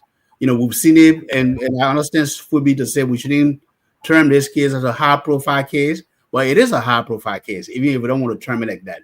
The person in the case is a high-profile individual, former Minister of Finance. So it is considered a high-profile case, even in public opinion. But parties or litigants to such proceedings sometimes they want to sway public opinion, or sometimes they just want to sway jurors, potential jurors in the case, so that they can have the favorable opinion of those jurors if they have selected. But also there can be consequences because some of the statement that you make, in the public or press statement, and maybe used against you, stay in the court of law. That is why we are arrested, and I said it earlier, they read you your Miranda rights. That anything you say now or do can and maybe used against you in court. But here's my question, maybe a question that I think I've made this point, and that'll be my final comment on it. But Councillor Gould, in your own opinion, as a legal scholar, as a lawyer, what do you think could be other potential consequences in this case? If at all Samuel Tweah comes out with his people and they start making statements and start speaking to the price, what could be some potential consequences for their team, if any? So let me tell you something. As a prosecutor, I will want the defendant to talk plenty. I want him to be all around the place talking. That's what I want. And that's what I will wish for. I will clap when he's talking. Because when he talks with a lot of emotions. That he says some things that questions start coming, he start to talk some things that he's not supposed to say. And those things will use it. So as a prosecutor, I will always want you to talk plenty. And I'm still a prosecutor. So that's all I can say to that. Thank you very much, Councilor. VP, let's hear you. Question or comment in closing this round? Well, nobody knows the size Tweah is wearing now. We don't know whether he's wearing slippers or not. I'm not in his shoes. And allegations leveled against him, it's not based on human rights activism, or political activism. It's a crime, you know, corruption or XYZ. At this time, for me, in Donald Trump voice, in my Donald Trump voice, you don't have the cards. All you need to do is to obey. You talk anything tomorrow, like the council said, and I said it initially, you will trickle all our discussions. At the end of the day, when the jurors are assembled, they may not be looking at the gravity of the case or the significance of the case. They will be looking at your statements. You know, sometimes people make decisions based on your statements. And they will go and knock it against you. You don't know. They will have nothing to do with the court matter, whether the deliberation, they will not have anything. Only man says something, oh, this and that. At the end of the day, will be a problem. But like I said, the Chief Justice is going to leave. And apparently, that should not trickle anything that maybe this new Chief Justice is going to do something. If I was Samuel Tweah, I will wait until the president nominates, a new associate justice. Mind you, the president has 2 nominations to make after the retirement of Chief Justice Sianeyo. He just nominated somebody on the bench as Chief Justice.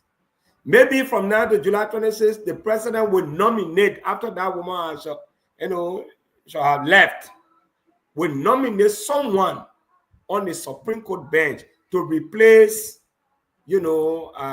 Associate Justice Bassi, who has been promoted to Chief Justice. There will be a vacancy. When the president has fully constituted the bench, you look inside, then you can make some statement. But with that kind of thing, I'm not too sure it's prudent now. But like I said, I'm not in his shoe. I don't know the size of the shoe. But let me conclude on this. This is just a caveat.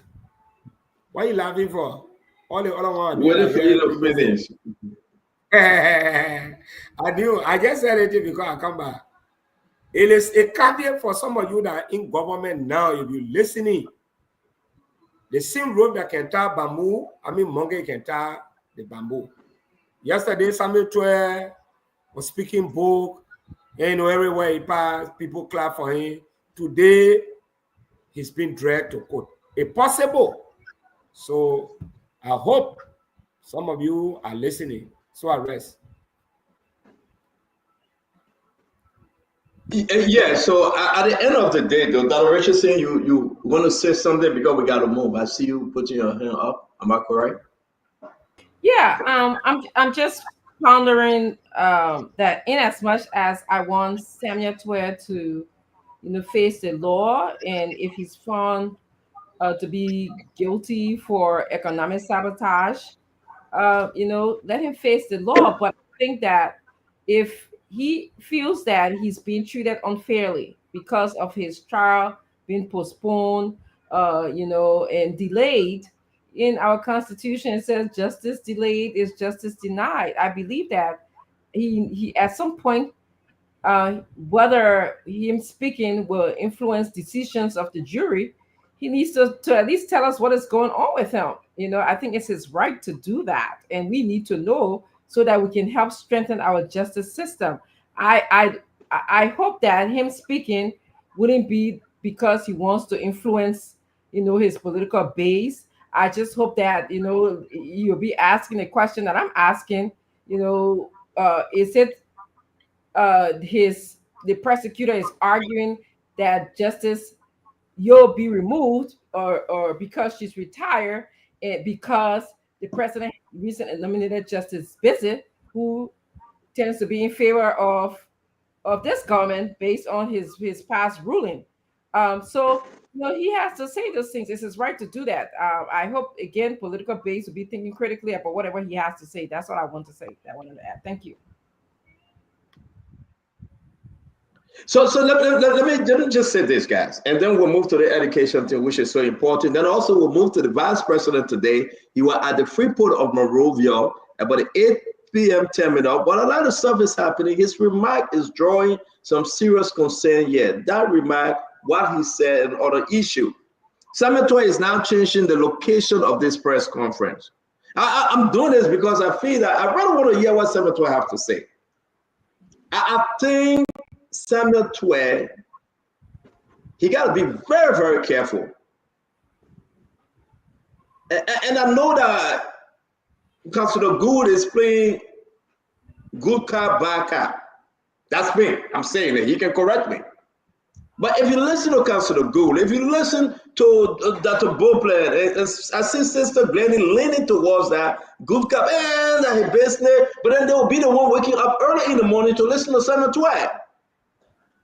And I business, seriously, you're not facing it, folks. You got to be able to read into people's mind. I guarantee you, they will not sleep. But Samuel Tweah got to be careful. I want to ask you, my fellow Liberian. I do believe, and I feel something in my soul, my mind, my body, that maybe Samuel Tweah probably going to walk into the dojo. And maybe he's going to say something that will incriminate him even more. What say you? Should Samuel Tweah speak? The new location now at CDC party headquarters. Now, the first one was at the conference was supposed to be in a hotel, I don't know. Citizen said, my man, you got to come. This is about a party. Maybe Samuel he doesn't have money because, based on the sanction, the first, all the account, no money coming in no more. That's my own thing I'm saying. But something is happening. Personally, if Samuel Tweah were my friend, because I believe he stayed my friend, we just differ on this politics issue, and he asked me to apologize to him. I said, for why? He said, because you say I do. I said, Samuel Tweah, lead that thing. We're going to 2029. But guess what happened? I do believe Samuel Tweah shouldn't speak tomorrow. I don't think it's necessary. I don't think Samuel Tweah speaking will make any difference anyway, even put Samuel Tweah in the hole even more. When Samuel Tweah see cry, he speak according to the mojo he received from the crowd. You remember? When Samuel Tweah see people standing in front of him, that Samuel Tweah will start using words. I'm serious. For example, listen, I was able to find this clip this morning. Watch it. Bienvenue à Monrovia.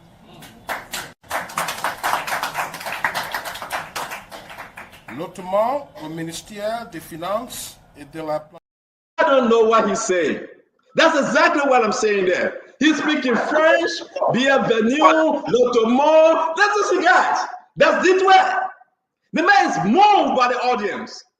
So now the man open his mouth, bienvenue, people start clapping. The man changes notamment. Listen, I'm afraid somebody need to tell you how to speak. This boy will be speaking French tomorrow and he'll be bienvenue. Listen to it. Bienvenue à Monrovia.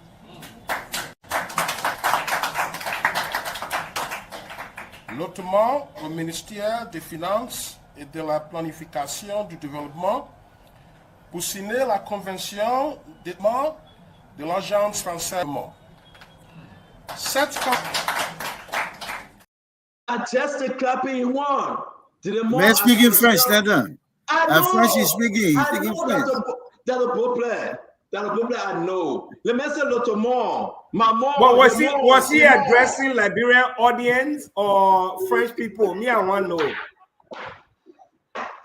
He was addressing l'agence française. Aujourd'hui, bonsoir, mon ami, mon amour. Was it in Liberia? My man, forget it. That little more. The man open your mouth, the people start clapping. He went for the next one. He said, bien, mais non. L'autre more, je m'appelle, c'est un Wetherspoon, et tout, et you. Comment tu t'appelles? Je m'appelle. And all this, yama. Do not get 725. And I think it's when Lenny ran away from the show. That I was just a please take a while. I gotta run.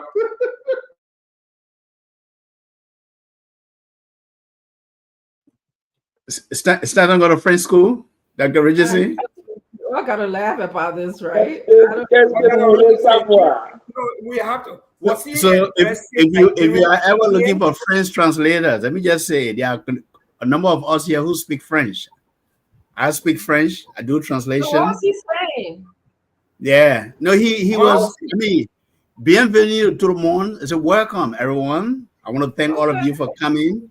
So if you are looking for translators, let us know. But man, you're not a real French speaker, man. No French maker say tout le monde. All of you now, But Uncle say you French speaker. That's not how they speak. I'm not saying the best You of can French speak French. speakers. Uncle say you can speak French.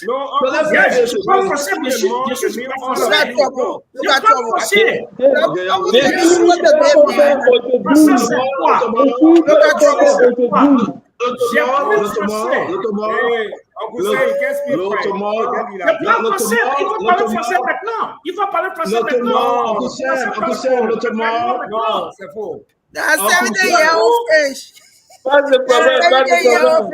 Tu es bête, tu ne connais pas français. Don't cause Laisse-moi. You see why he calls here to this thing now? Guys, I'm telling you, you know what? When we come on Spoon Talk, right? When we come on Spoon Talk, we come to give you the information. But whatever the case may be, let's do it real quick.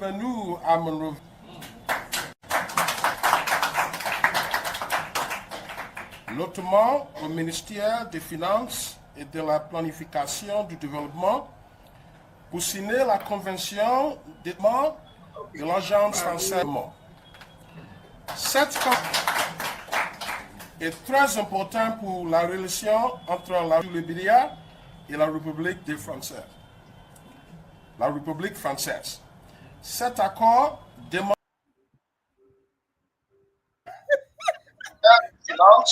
de la planification. Can we meet ourselves? Somebody playing it in the back. There we go. Can we meet ourselves, guys? Somebody playing it in the back, please. Here we go. We got to move on. We got to talk about the education. Don't forget tomorrow at the CDC party. No, that don't mean that the man speaking French. I want to know what you two that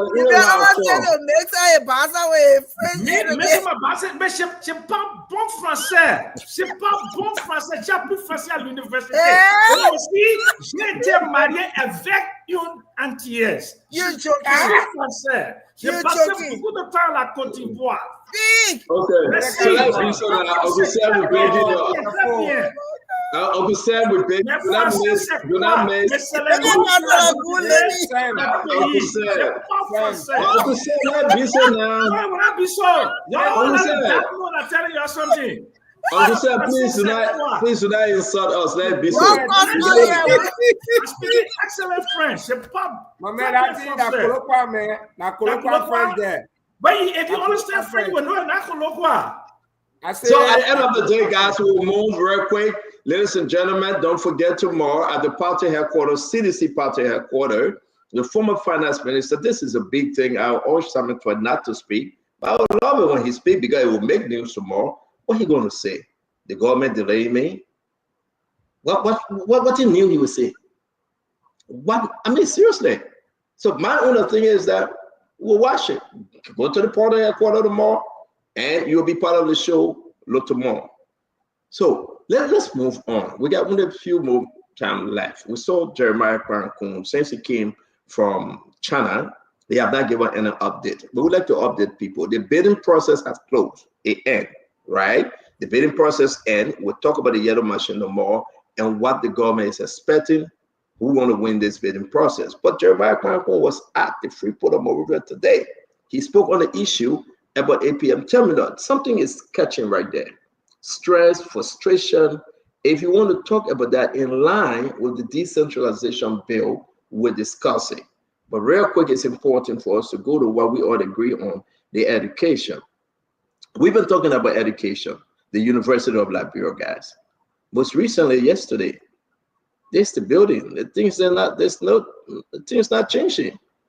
I don't know if I would say that, what was going on? Are they going to abandon this place? Real quick, this is on President Bwaka now. This is on Mama Payan. Are they going to abandon this place now? I'm begging you guys, let's just talk about it. The other representative, Ruji Beer, is that her name? Ruji? Somebody help me. She asking for an additional $12 million. Ruki Barry, yeah. She asking for additional $12 million, you know. But again, a lot of money have been allocated. Are they getting the money? It's getting frustrating for, you know, the university president, Mama Payan. What's going on here? That probably you bring us up to speed. Where you going? Mama Payan? Where you going from? Another woman? What's her name? But hey, man. Lily McPayan. Where you come from, Mama Payan? But what a woman full name? That's the name. LAYLIMAPARY. Oh, Lily. Layli. LAYLI. Layli. Lily what? Mapayan. So that the last name Mapayan. Yeah, where you getting from the Mapayan? Mapayan. Okay. They got married Pella man. They want more how good name until she came to Liberia. No, I can't speak Pella. So that's an issue here. I'm a liar. The woman, but I would say that the woman name is Lady Mapayan, right? I got it right? Okay, I will call her Mama Mapayan. Mama Mapayan. So let's get to the issue now. On a George manner we are, Tato Pople. We criticize the government. President Weah was saying free education, free wire, and all this.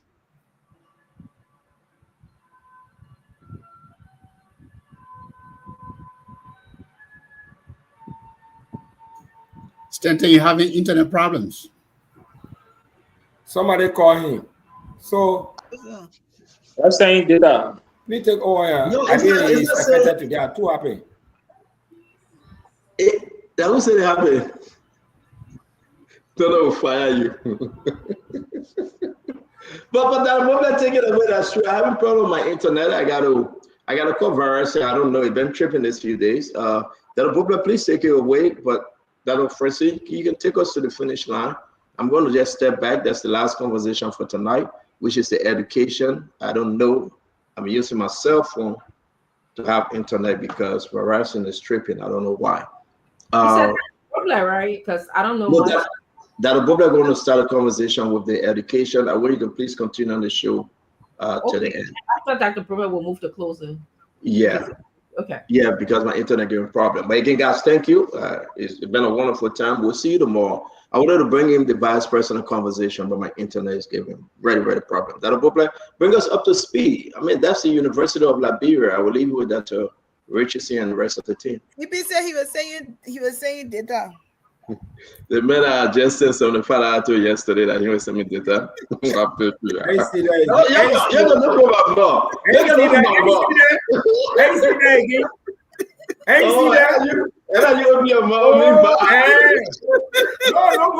It's gonna stay on.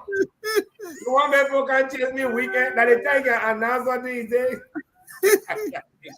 You announce it, then you run away. The man so he sent me 1,000. See, calls coming that day. What? but my internet is shaking. I think I can kickstart this issue of the UL. Can I proceed? No, hold steady, VP, hold steady. So the University of Liberia have had challenges for a long time. Many of us here are products of the university, and we encounter some of those same challenges. We lived through them, navigated. With Dr. Mapaya coming, some people were not too happy. There were some of us who just felt like, give her a chance, she'll do well. And, I spoke to her a number of times, and I just gave her some, my personal advice. And I just said, look, run this school like an American school, like you do like American school. And don't get involved in the politics. Because once you get involved in the politics and the politicians start to throw stuff at you, you dance to the music, the university will be the same way. There'll be a different precedent. And honestly, I think she has that attitude. The challenge is the university, it's culture within the university and all of the expectations outside of the university. So in the universities, there's culture of expectation. We talk to faculty across the board. There's so many people who still think faculty need to be paid more.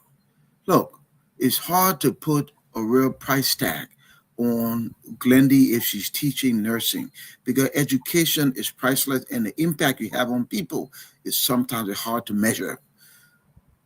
But if you put it in the bigger context, we have to be careful because we're in Liberia. I'm one of those who would advocate for better salaries and benefits. But as it is, Dr. Richardson, the University of Liberia is the highest paying university in the country by far. By far, okay?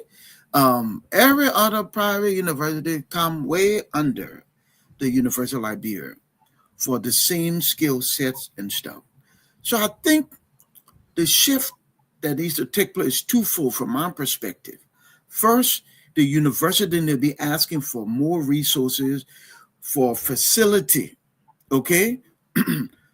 For facility upgrade, for facility management, and not necessarily at this time for benefits. In the past, benefits always been at the top of the list.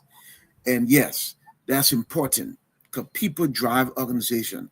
But let's pause that small because the facility helps the ability. So if everything is deplorable and depreciating, motivation diminishes and all those things affect the quality of education. So I don't know where they are in this recent asking and what's at the top of the list, but I hope it will be primarily for facility. The second thing I would say, okay, that could help the university is the president need to just stand her ground. I read something the other day where she said, if you don't let me do my job, I will resign. She doesn't just stand her ground. Just because it is government owned, Uncle Sam, it doesn't mean it has to be government run. I worked for a government university, okay, before I came home. And you would never know that Shepherd University was a government university. It was owned by the government, but it's run by professionals. That's what you do in higher ed. You let the best people run the school. You provide the funding, you give guideline expertise, and leave them to do their job. So Dr. Mapaya should insist on being left alone. No senator should be sending recommendation, none of those things. The university is higher ed, is academia, and we want skilled people, the best people to run it. And the president must be given the freedom to do so. And they should not do carrot and stick. The university needs money, give the money, and I would say at this point for facility upgrade and facility management. Because historically, not just at the university, but across Liberia, we don't give preference to maintenance. We build nice structure and then leave it. I was at 540 the other day and looking at that nice building. I walked through the building. I said, wow, it's a library building, everything falling down here and there. Because we don't prioritize that. We build the structure, but we don't put enough money in for regular maintenance so we get our value. So that's where I think we are. I think, one, facility upgrade. Two, leave the president to do her job. Listen, if at Cottington, I have the privilege to manage the graduate school. And I say something to them repeatedly. I said, this job I have, give me some space, let me do it. If anything works here, if anything good happen, you will get the credit, God will get the glory. If it doesn't work, I'll take responsibility. But you cannot constrict me and then expect me to do my best job. They need to leave the president of the university alone, give her the support, provide the funding. If we can get money quickly for cars and other things, for all of these boards and agencies and authorities, we can get money for the university, upgrade all the facility, start afresh, and say to Dr. Mapayan, we're with you, we expect X, Y, Z, go do your job. And I think we could start to shift the culture. Because if the university is about premier education, performance, and all the other things that make university what it is, you have less of the politics. And students will be excited about coming to learn. Faculty will be motivated to do their job. And I think we'll be on the right track. And it's possible. So I pray that the government can do its part and then let the university administration do their part. Thank you, Dr. Richardson. I hear you, Doc. You want to share your thoughts on the university? Yeah. Look, one of my greatest regrets was not finishing high school and going to university in Liberia. Liberians are so smart. I see the challenges, especially during like the Charles Taylor time, and during and since the post-war, the conditions under which these students have to learn, and some of them become successful, is really it's nothing. We just have to praise them. We need to invest a lot of money in the university.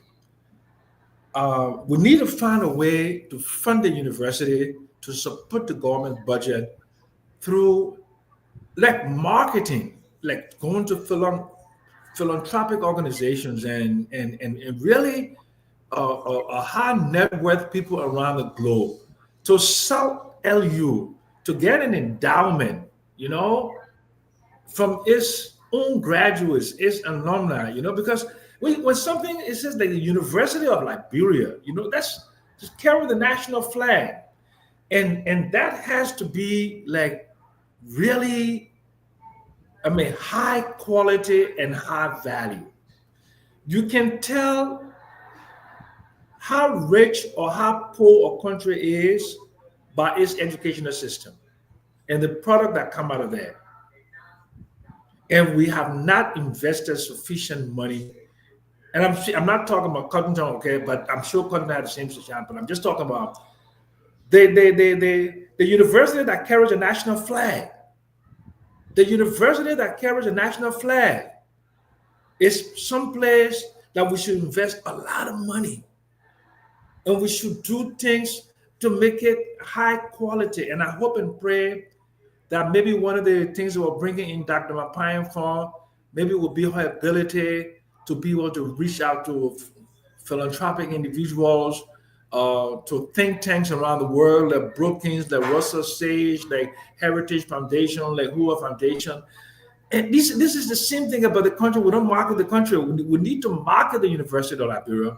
And because if the University of Liberia does well, I can assure you that the product of the University of Liberia will build our country.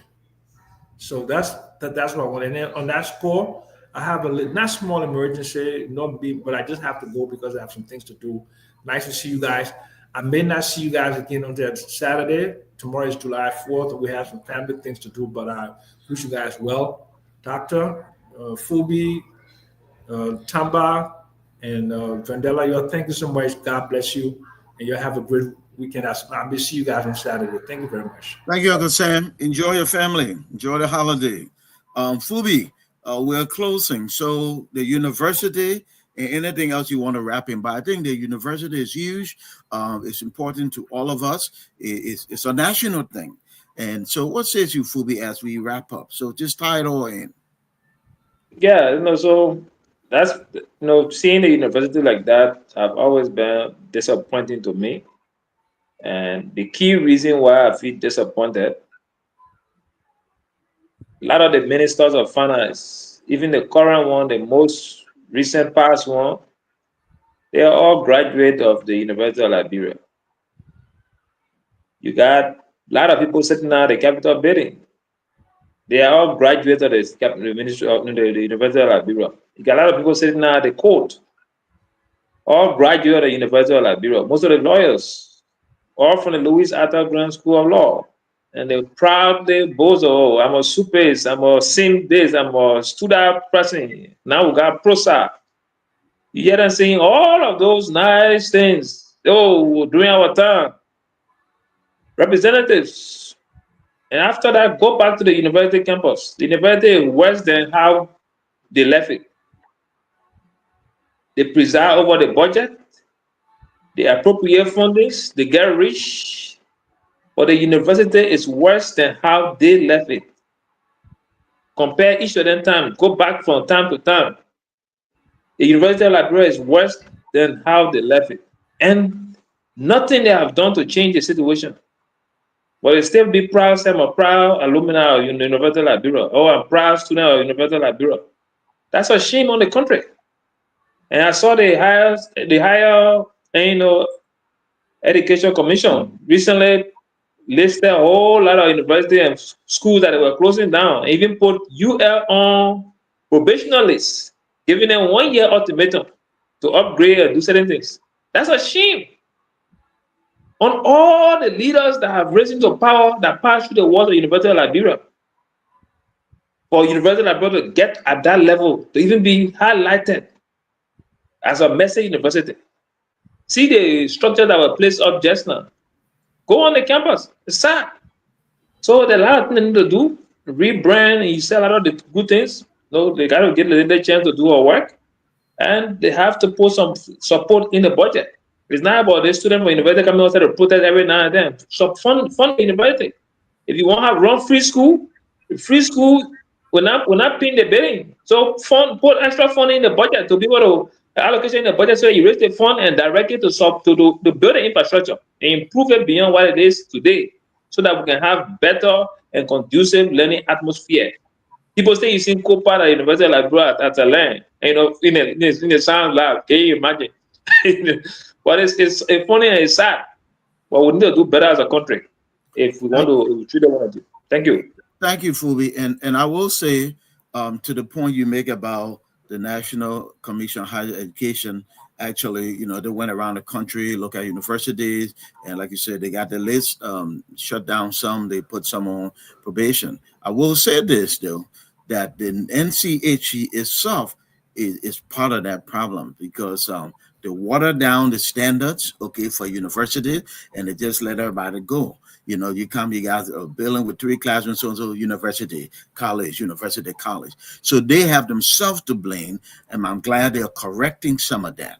We ought to raise the bar for university. It's better to have less colleges and university that are better and a higher quality than to have a whole lot of them, and it's just flimsy and shallow and watered down. So I'm glad they're correcting that.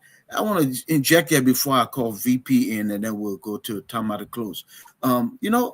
Again, I work for a government school, right? I work 2 government universities in the U.S. If education is a priority, it's time for us to just rise up with the will, and I hope this government can do that with the will. Look, time out. The school was a government school. We'll go to the Capitol, and they would say that Shepherd University will get this million. And you understand? They moved that million here. Nobody touches the money but Shepherd University. You understand? Shepherd University is accountable to the state board of education and to the Capitol. Okay, and this was in West Virginia. So the discipline, you say $1 for a university, you move in here. Everybody know the university got $1. Yes, what happens? One, nobody can make excuse. Because you can't say, the government get money, the government get it. No. The money over here for y'all. So now you can hold your leaders accountable, you see? And then the leaders can be effective in doing what they do, efficient in the use, and the people with them and around them, including the students, can say, look, we know we got $1. So nobody can tell we can't take 25-cent bill and get chairs. You see what I mean? But when you put it in that so-called, what they call it, consolidated fund, That everybody money that the powers that be can take that money. So when you come now, you say, well, why do you invite them? I say, oh, the revenue, the money in there, because the discipline is not there. And I'm asking the government to demonstrate the discipline and do something a little different. Take the unified money, put it away and say, this is your money. And here's the expectation. You have to manage this well. We expect X, Y, Z, and you'll report to us. That's what you do. Instead of holding the purse string, and every time you get it put $1, you wait, crisis, crescendo, and strike come, and you know very about to close, then you get $1. That's very mediocre, and that's not how you run a serious institution of higher education. And it's time for us to make the shift. So I hope we do that. VP, come in. Tell us, University of Liberia, and close. I'm sorry, I'm not a product of the University of Liberia. I'm a Cottongtonian. But initially, I really wanted to attend UL. But what I see about UL, the motto of the University of Liberia, looks in tenebris, light in darkness. I don't see light in darkness there anymore. I see darkness in darkness. Look at the structure. I'm sorry the CEO is not here. Look. The environment alone is not conducive for learning. Anyone from outside who is trying to assess the way we think and make decisions just by coming to the University of Liberia, the campus, it shows like it's a practice ground for stupidity. When you see real educational environment, the classroom, stupidity will voluntarily leave you and run away, so it can be mentally prepared. So when the teacher is teaching, you will sit down, you grasp the idea. That's why many Liberians, when they leave from here in the midst of all these bad conditions, they go abroad, they can improve. Sometimes you wonder, you say, oh, the person was dull here. How can they went over there, they get doing? I used to be smarter like that. Because the environment is conducive. Here, I'm encouraging the president of the Republic of Liberia. He's doing well by sacking his officials, sending them to LACC. I want to see a comprehensive audit from 2006 up to 2023. Millions of dollars were pumped at the University of Liberia. Under the Tweah government, I think the UL received up to $30 million. Look at the structures. It is said that quality education saves a nation. Let's be clear. $30 million, the last time we discussed it here, and they receive it, and the university is still like that. We got to be clear here, man. Let's be honest. $30 million, even 25, the beauty of the university must be reflected. Look at those dilapidated buildings. Few people just sat down over there, they just send the money and pass it. I want JMB. People who are very close to JMB, I am begging you, if somebody can just signal that old man tonight, that we want to see professors, administrators from the University of Liberia dragged to the LACC, sent to court and prosecute them for depleting state covers and using money that was intended to give the University of Liberia its true meaning, light in darkness. Wait, VP, you say you want, VP, hold of that. VP, you say you want them to persecute to audit the University of Liberia. Okay, but you were saying something about the professors should be taken to the LACC. Why yes, the administrator, when they audit the university, okay, the administrator, okay, how the $30 million in the budget, $30 million, $19 million, $25 million, all Ellen and Georgia. Okay. When we see professors, administrators of the University of Liberia dragged to court, convicted because they stole money within an academic institution, then we know we are heading somewhere. That will set a clear record for JMB, No, Papa. JMB, I'm begging you, for once. We need to cleanse the University Thank of you, Liberia. VP. Thank you, VP. See, so Dr. Brupler, my last appeal to all of us is that the issue of UL is not just the University of Liberia, it affects all sectors. It is that University of Liberia that helped to amplify or give us that academic rating out. Because state-run university is dilapidated like that, it is a matter of concern. Thank you. Thank you, VP. All right, Tama, take us home. Thank you, Doc. VP didn't ask for extra time, so that's good. He was almost 5. He was almost 5 minutes in. Can I conclude? Okay. But No, I have actually, send out there your vote to bring me on. we brought you on. We love you, brother. We love you. So I have the last word on this. So thank you so much. Look, I think we all understand the history of Liberia, and thank you, Doc, for that brilliant analysis. We understand the problems far too well. I believe that education remains our number one priority in our country. And I still believe that education is our pathway out of poverty, out of ignorance, and out of corruption. We need to put our money where our mouths are. A nation that cannot educate its own children, that nation becomes a target for takeover by profiteers, by corporations, by foreigners. And that's what's happening in Liberia. We can't even negotiate concessions agreement in the interest of our people. They negotiate these things to benefit a group of people. Look, we know the problems at the University of Liberia. That building is deplorable. And there needs to be something radical that needs to happen, Dr. Brooklyn. We can blame the president, all that we want. But every time there's a problem, the president, he removed the current president, he put a new president of the university, and our president come with his or her administration, the problems continue. So something radical needs to happen. You see that you have gone far up in education, and you are a teacher, you are a professor. You see, when you have a multitude of problems and you keep trying iterations of solutions and they're not working, what you need to go back to the root cause of the problem, and that's what we need to do in Liberia.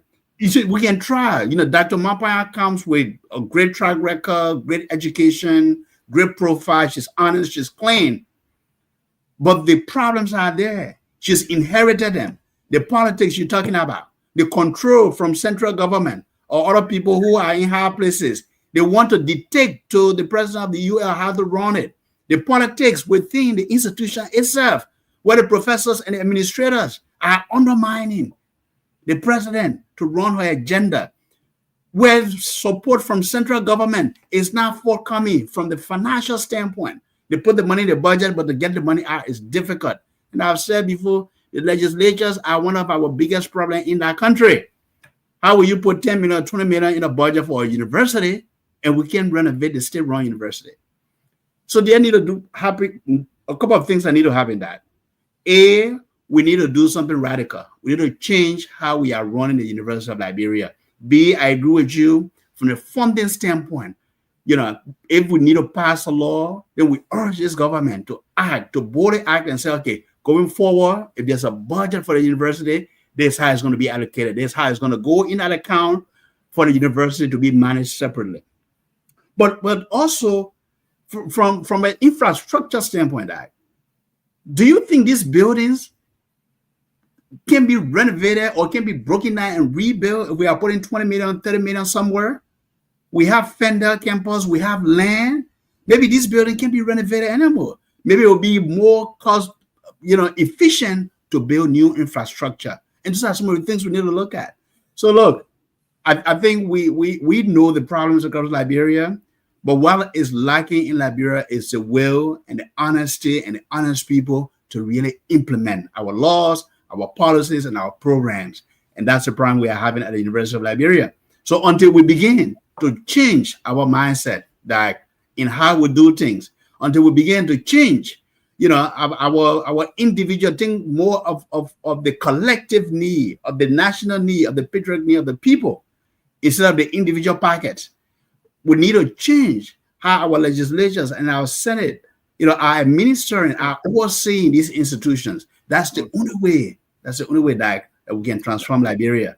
And it starts with education. Yes, Thank you so I much. agree. It Start with education. People's perception is their reality. So if we invest in infrastructure, you talk about the buildings being broken down, many of them went to schools across the river, at Johns Hopkins, you have these huge buildings. They were here forever, but they just make it functional. Okay, at Oxford, they had these Gothic structures, but they were functional. So we can do the same thing at university because it affects people's perspective, and that becomes their reality. Listen, if you have a good student center, you put a little small cover over the basketball court, make it a little mini gymnasium. You have a campus live activities for students. Students will not get up every day talking about injustice and politics and be pumping their fists. Man, they will be loving school and they will be going to school, and now you will start to get a whole different culture, a whole different mindset at the university. And we can do that. That's why when the new president came, Dr. Mapaya, I thought the government would do something radical, like you were talking about, but like, let's put money into facility and infrastructure. Let's start renovating so students can start to see, oh, it's a new day at the university. It's a new opportunity. That's what we need to do. That's our flagship school, man. The University of Liberia. That's Liberia school. And we can do that. We spend money for so many other things. Let's put small money in this place and change the culture, and we all will be better for it. Gentlemen, I am so appreciate all of you, your wisdom, for sharing, those who watch, those who chime in, those who listen. Thank you for making Spoon what it is and shall become. Yekazi, you and the crew, you got it going on. Y'all rock over there, man. Without y'all, there's no us. So we appreciate you and the whole team. And thank you, folks, for listening. Let's keep talking. One conversation at a time. We could provide solutions that can help our nation. Folks, from where I am to wherever you are, good night. But thank you, Dad. Look at his jaw. Just look at his jaw. The main joy. Drawing like bro. The main joy. Why Fubi, I think we need to come to Burkina Faso, my man. Maybe we need to take a page from Ibrahim Traoré. Be honest, boys. We keep eating that, man. My man, it's always a pleasure to be here. Thank you, guys. Oh, and happy 4th of July to our American listeners. It's Independence Day in America. It's 4th of July, so happy 4th of July to all of our American listeners. That's right. All right, good night, everybody. Yakazi, take it over, my man.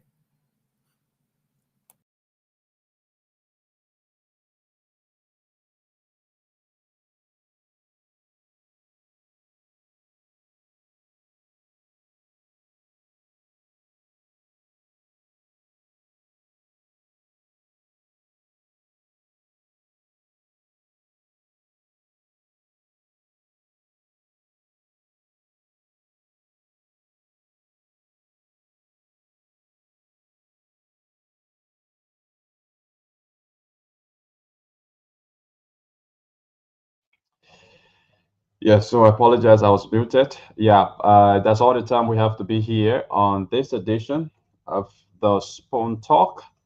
You can join us on tomorrow for another captivating edition of the show when the CEO and his team of panelists will be here once more to inform you, to educate you. It's been a wonderful time again. Happy birthday, happy anniversary, sorry.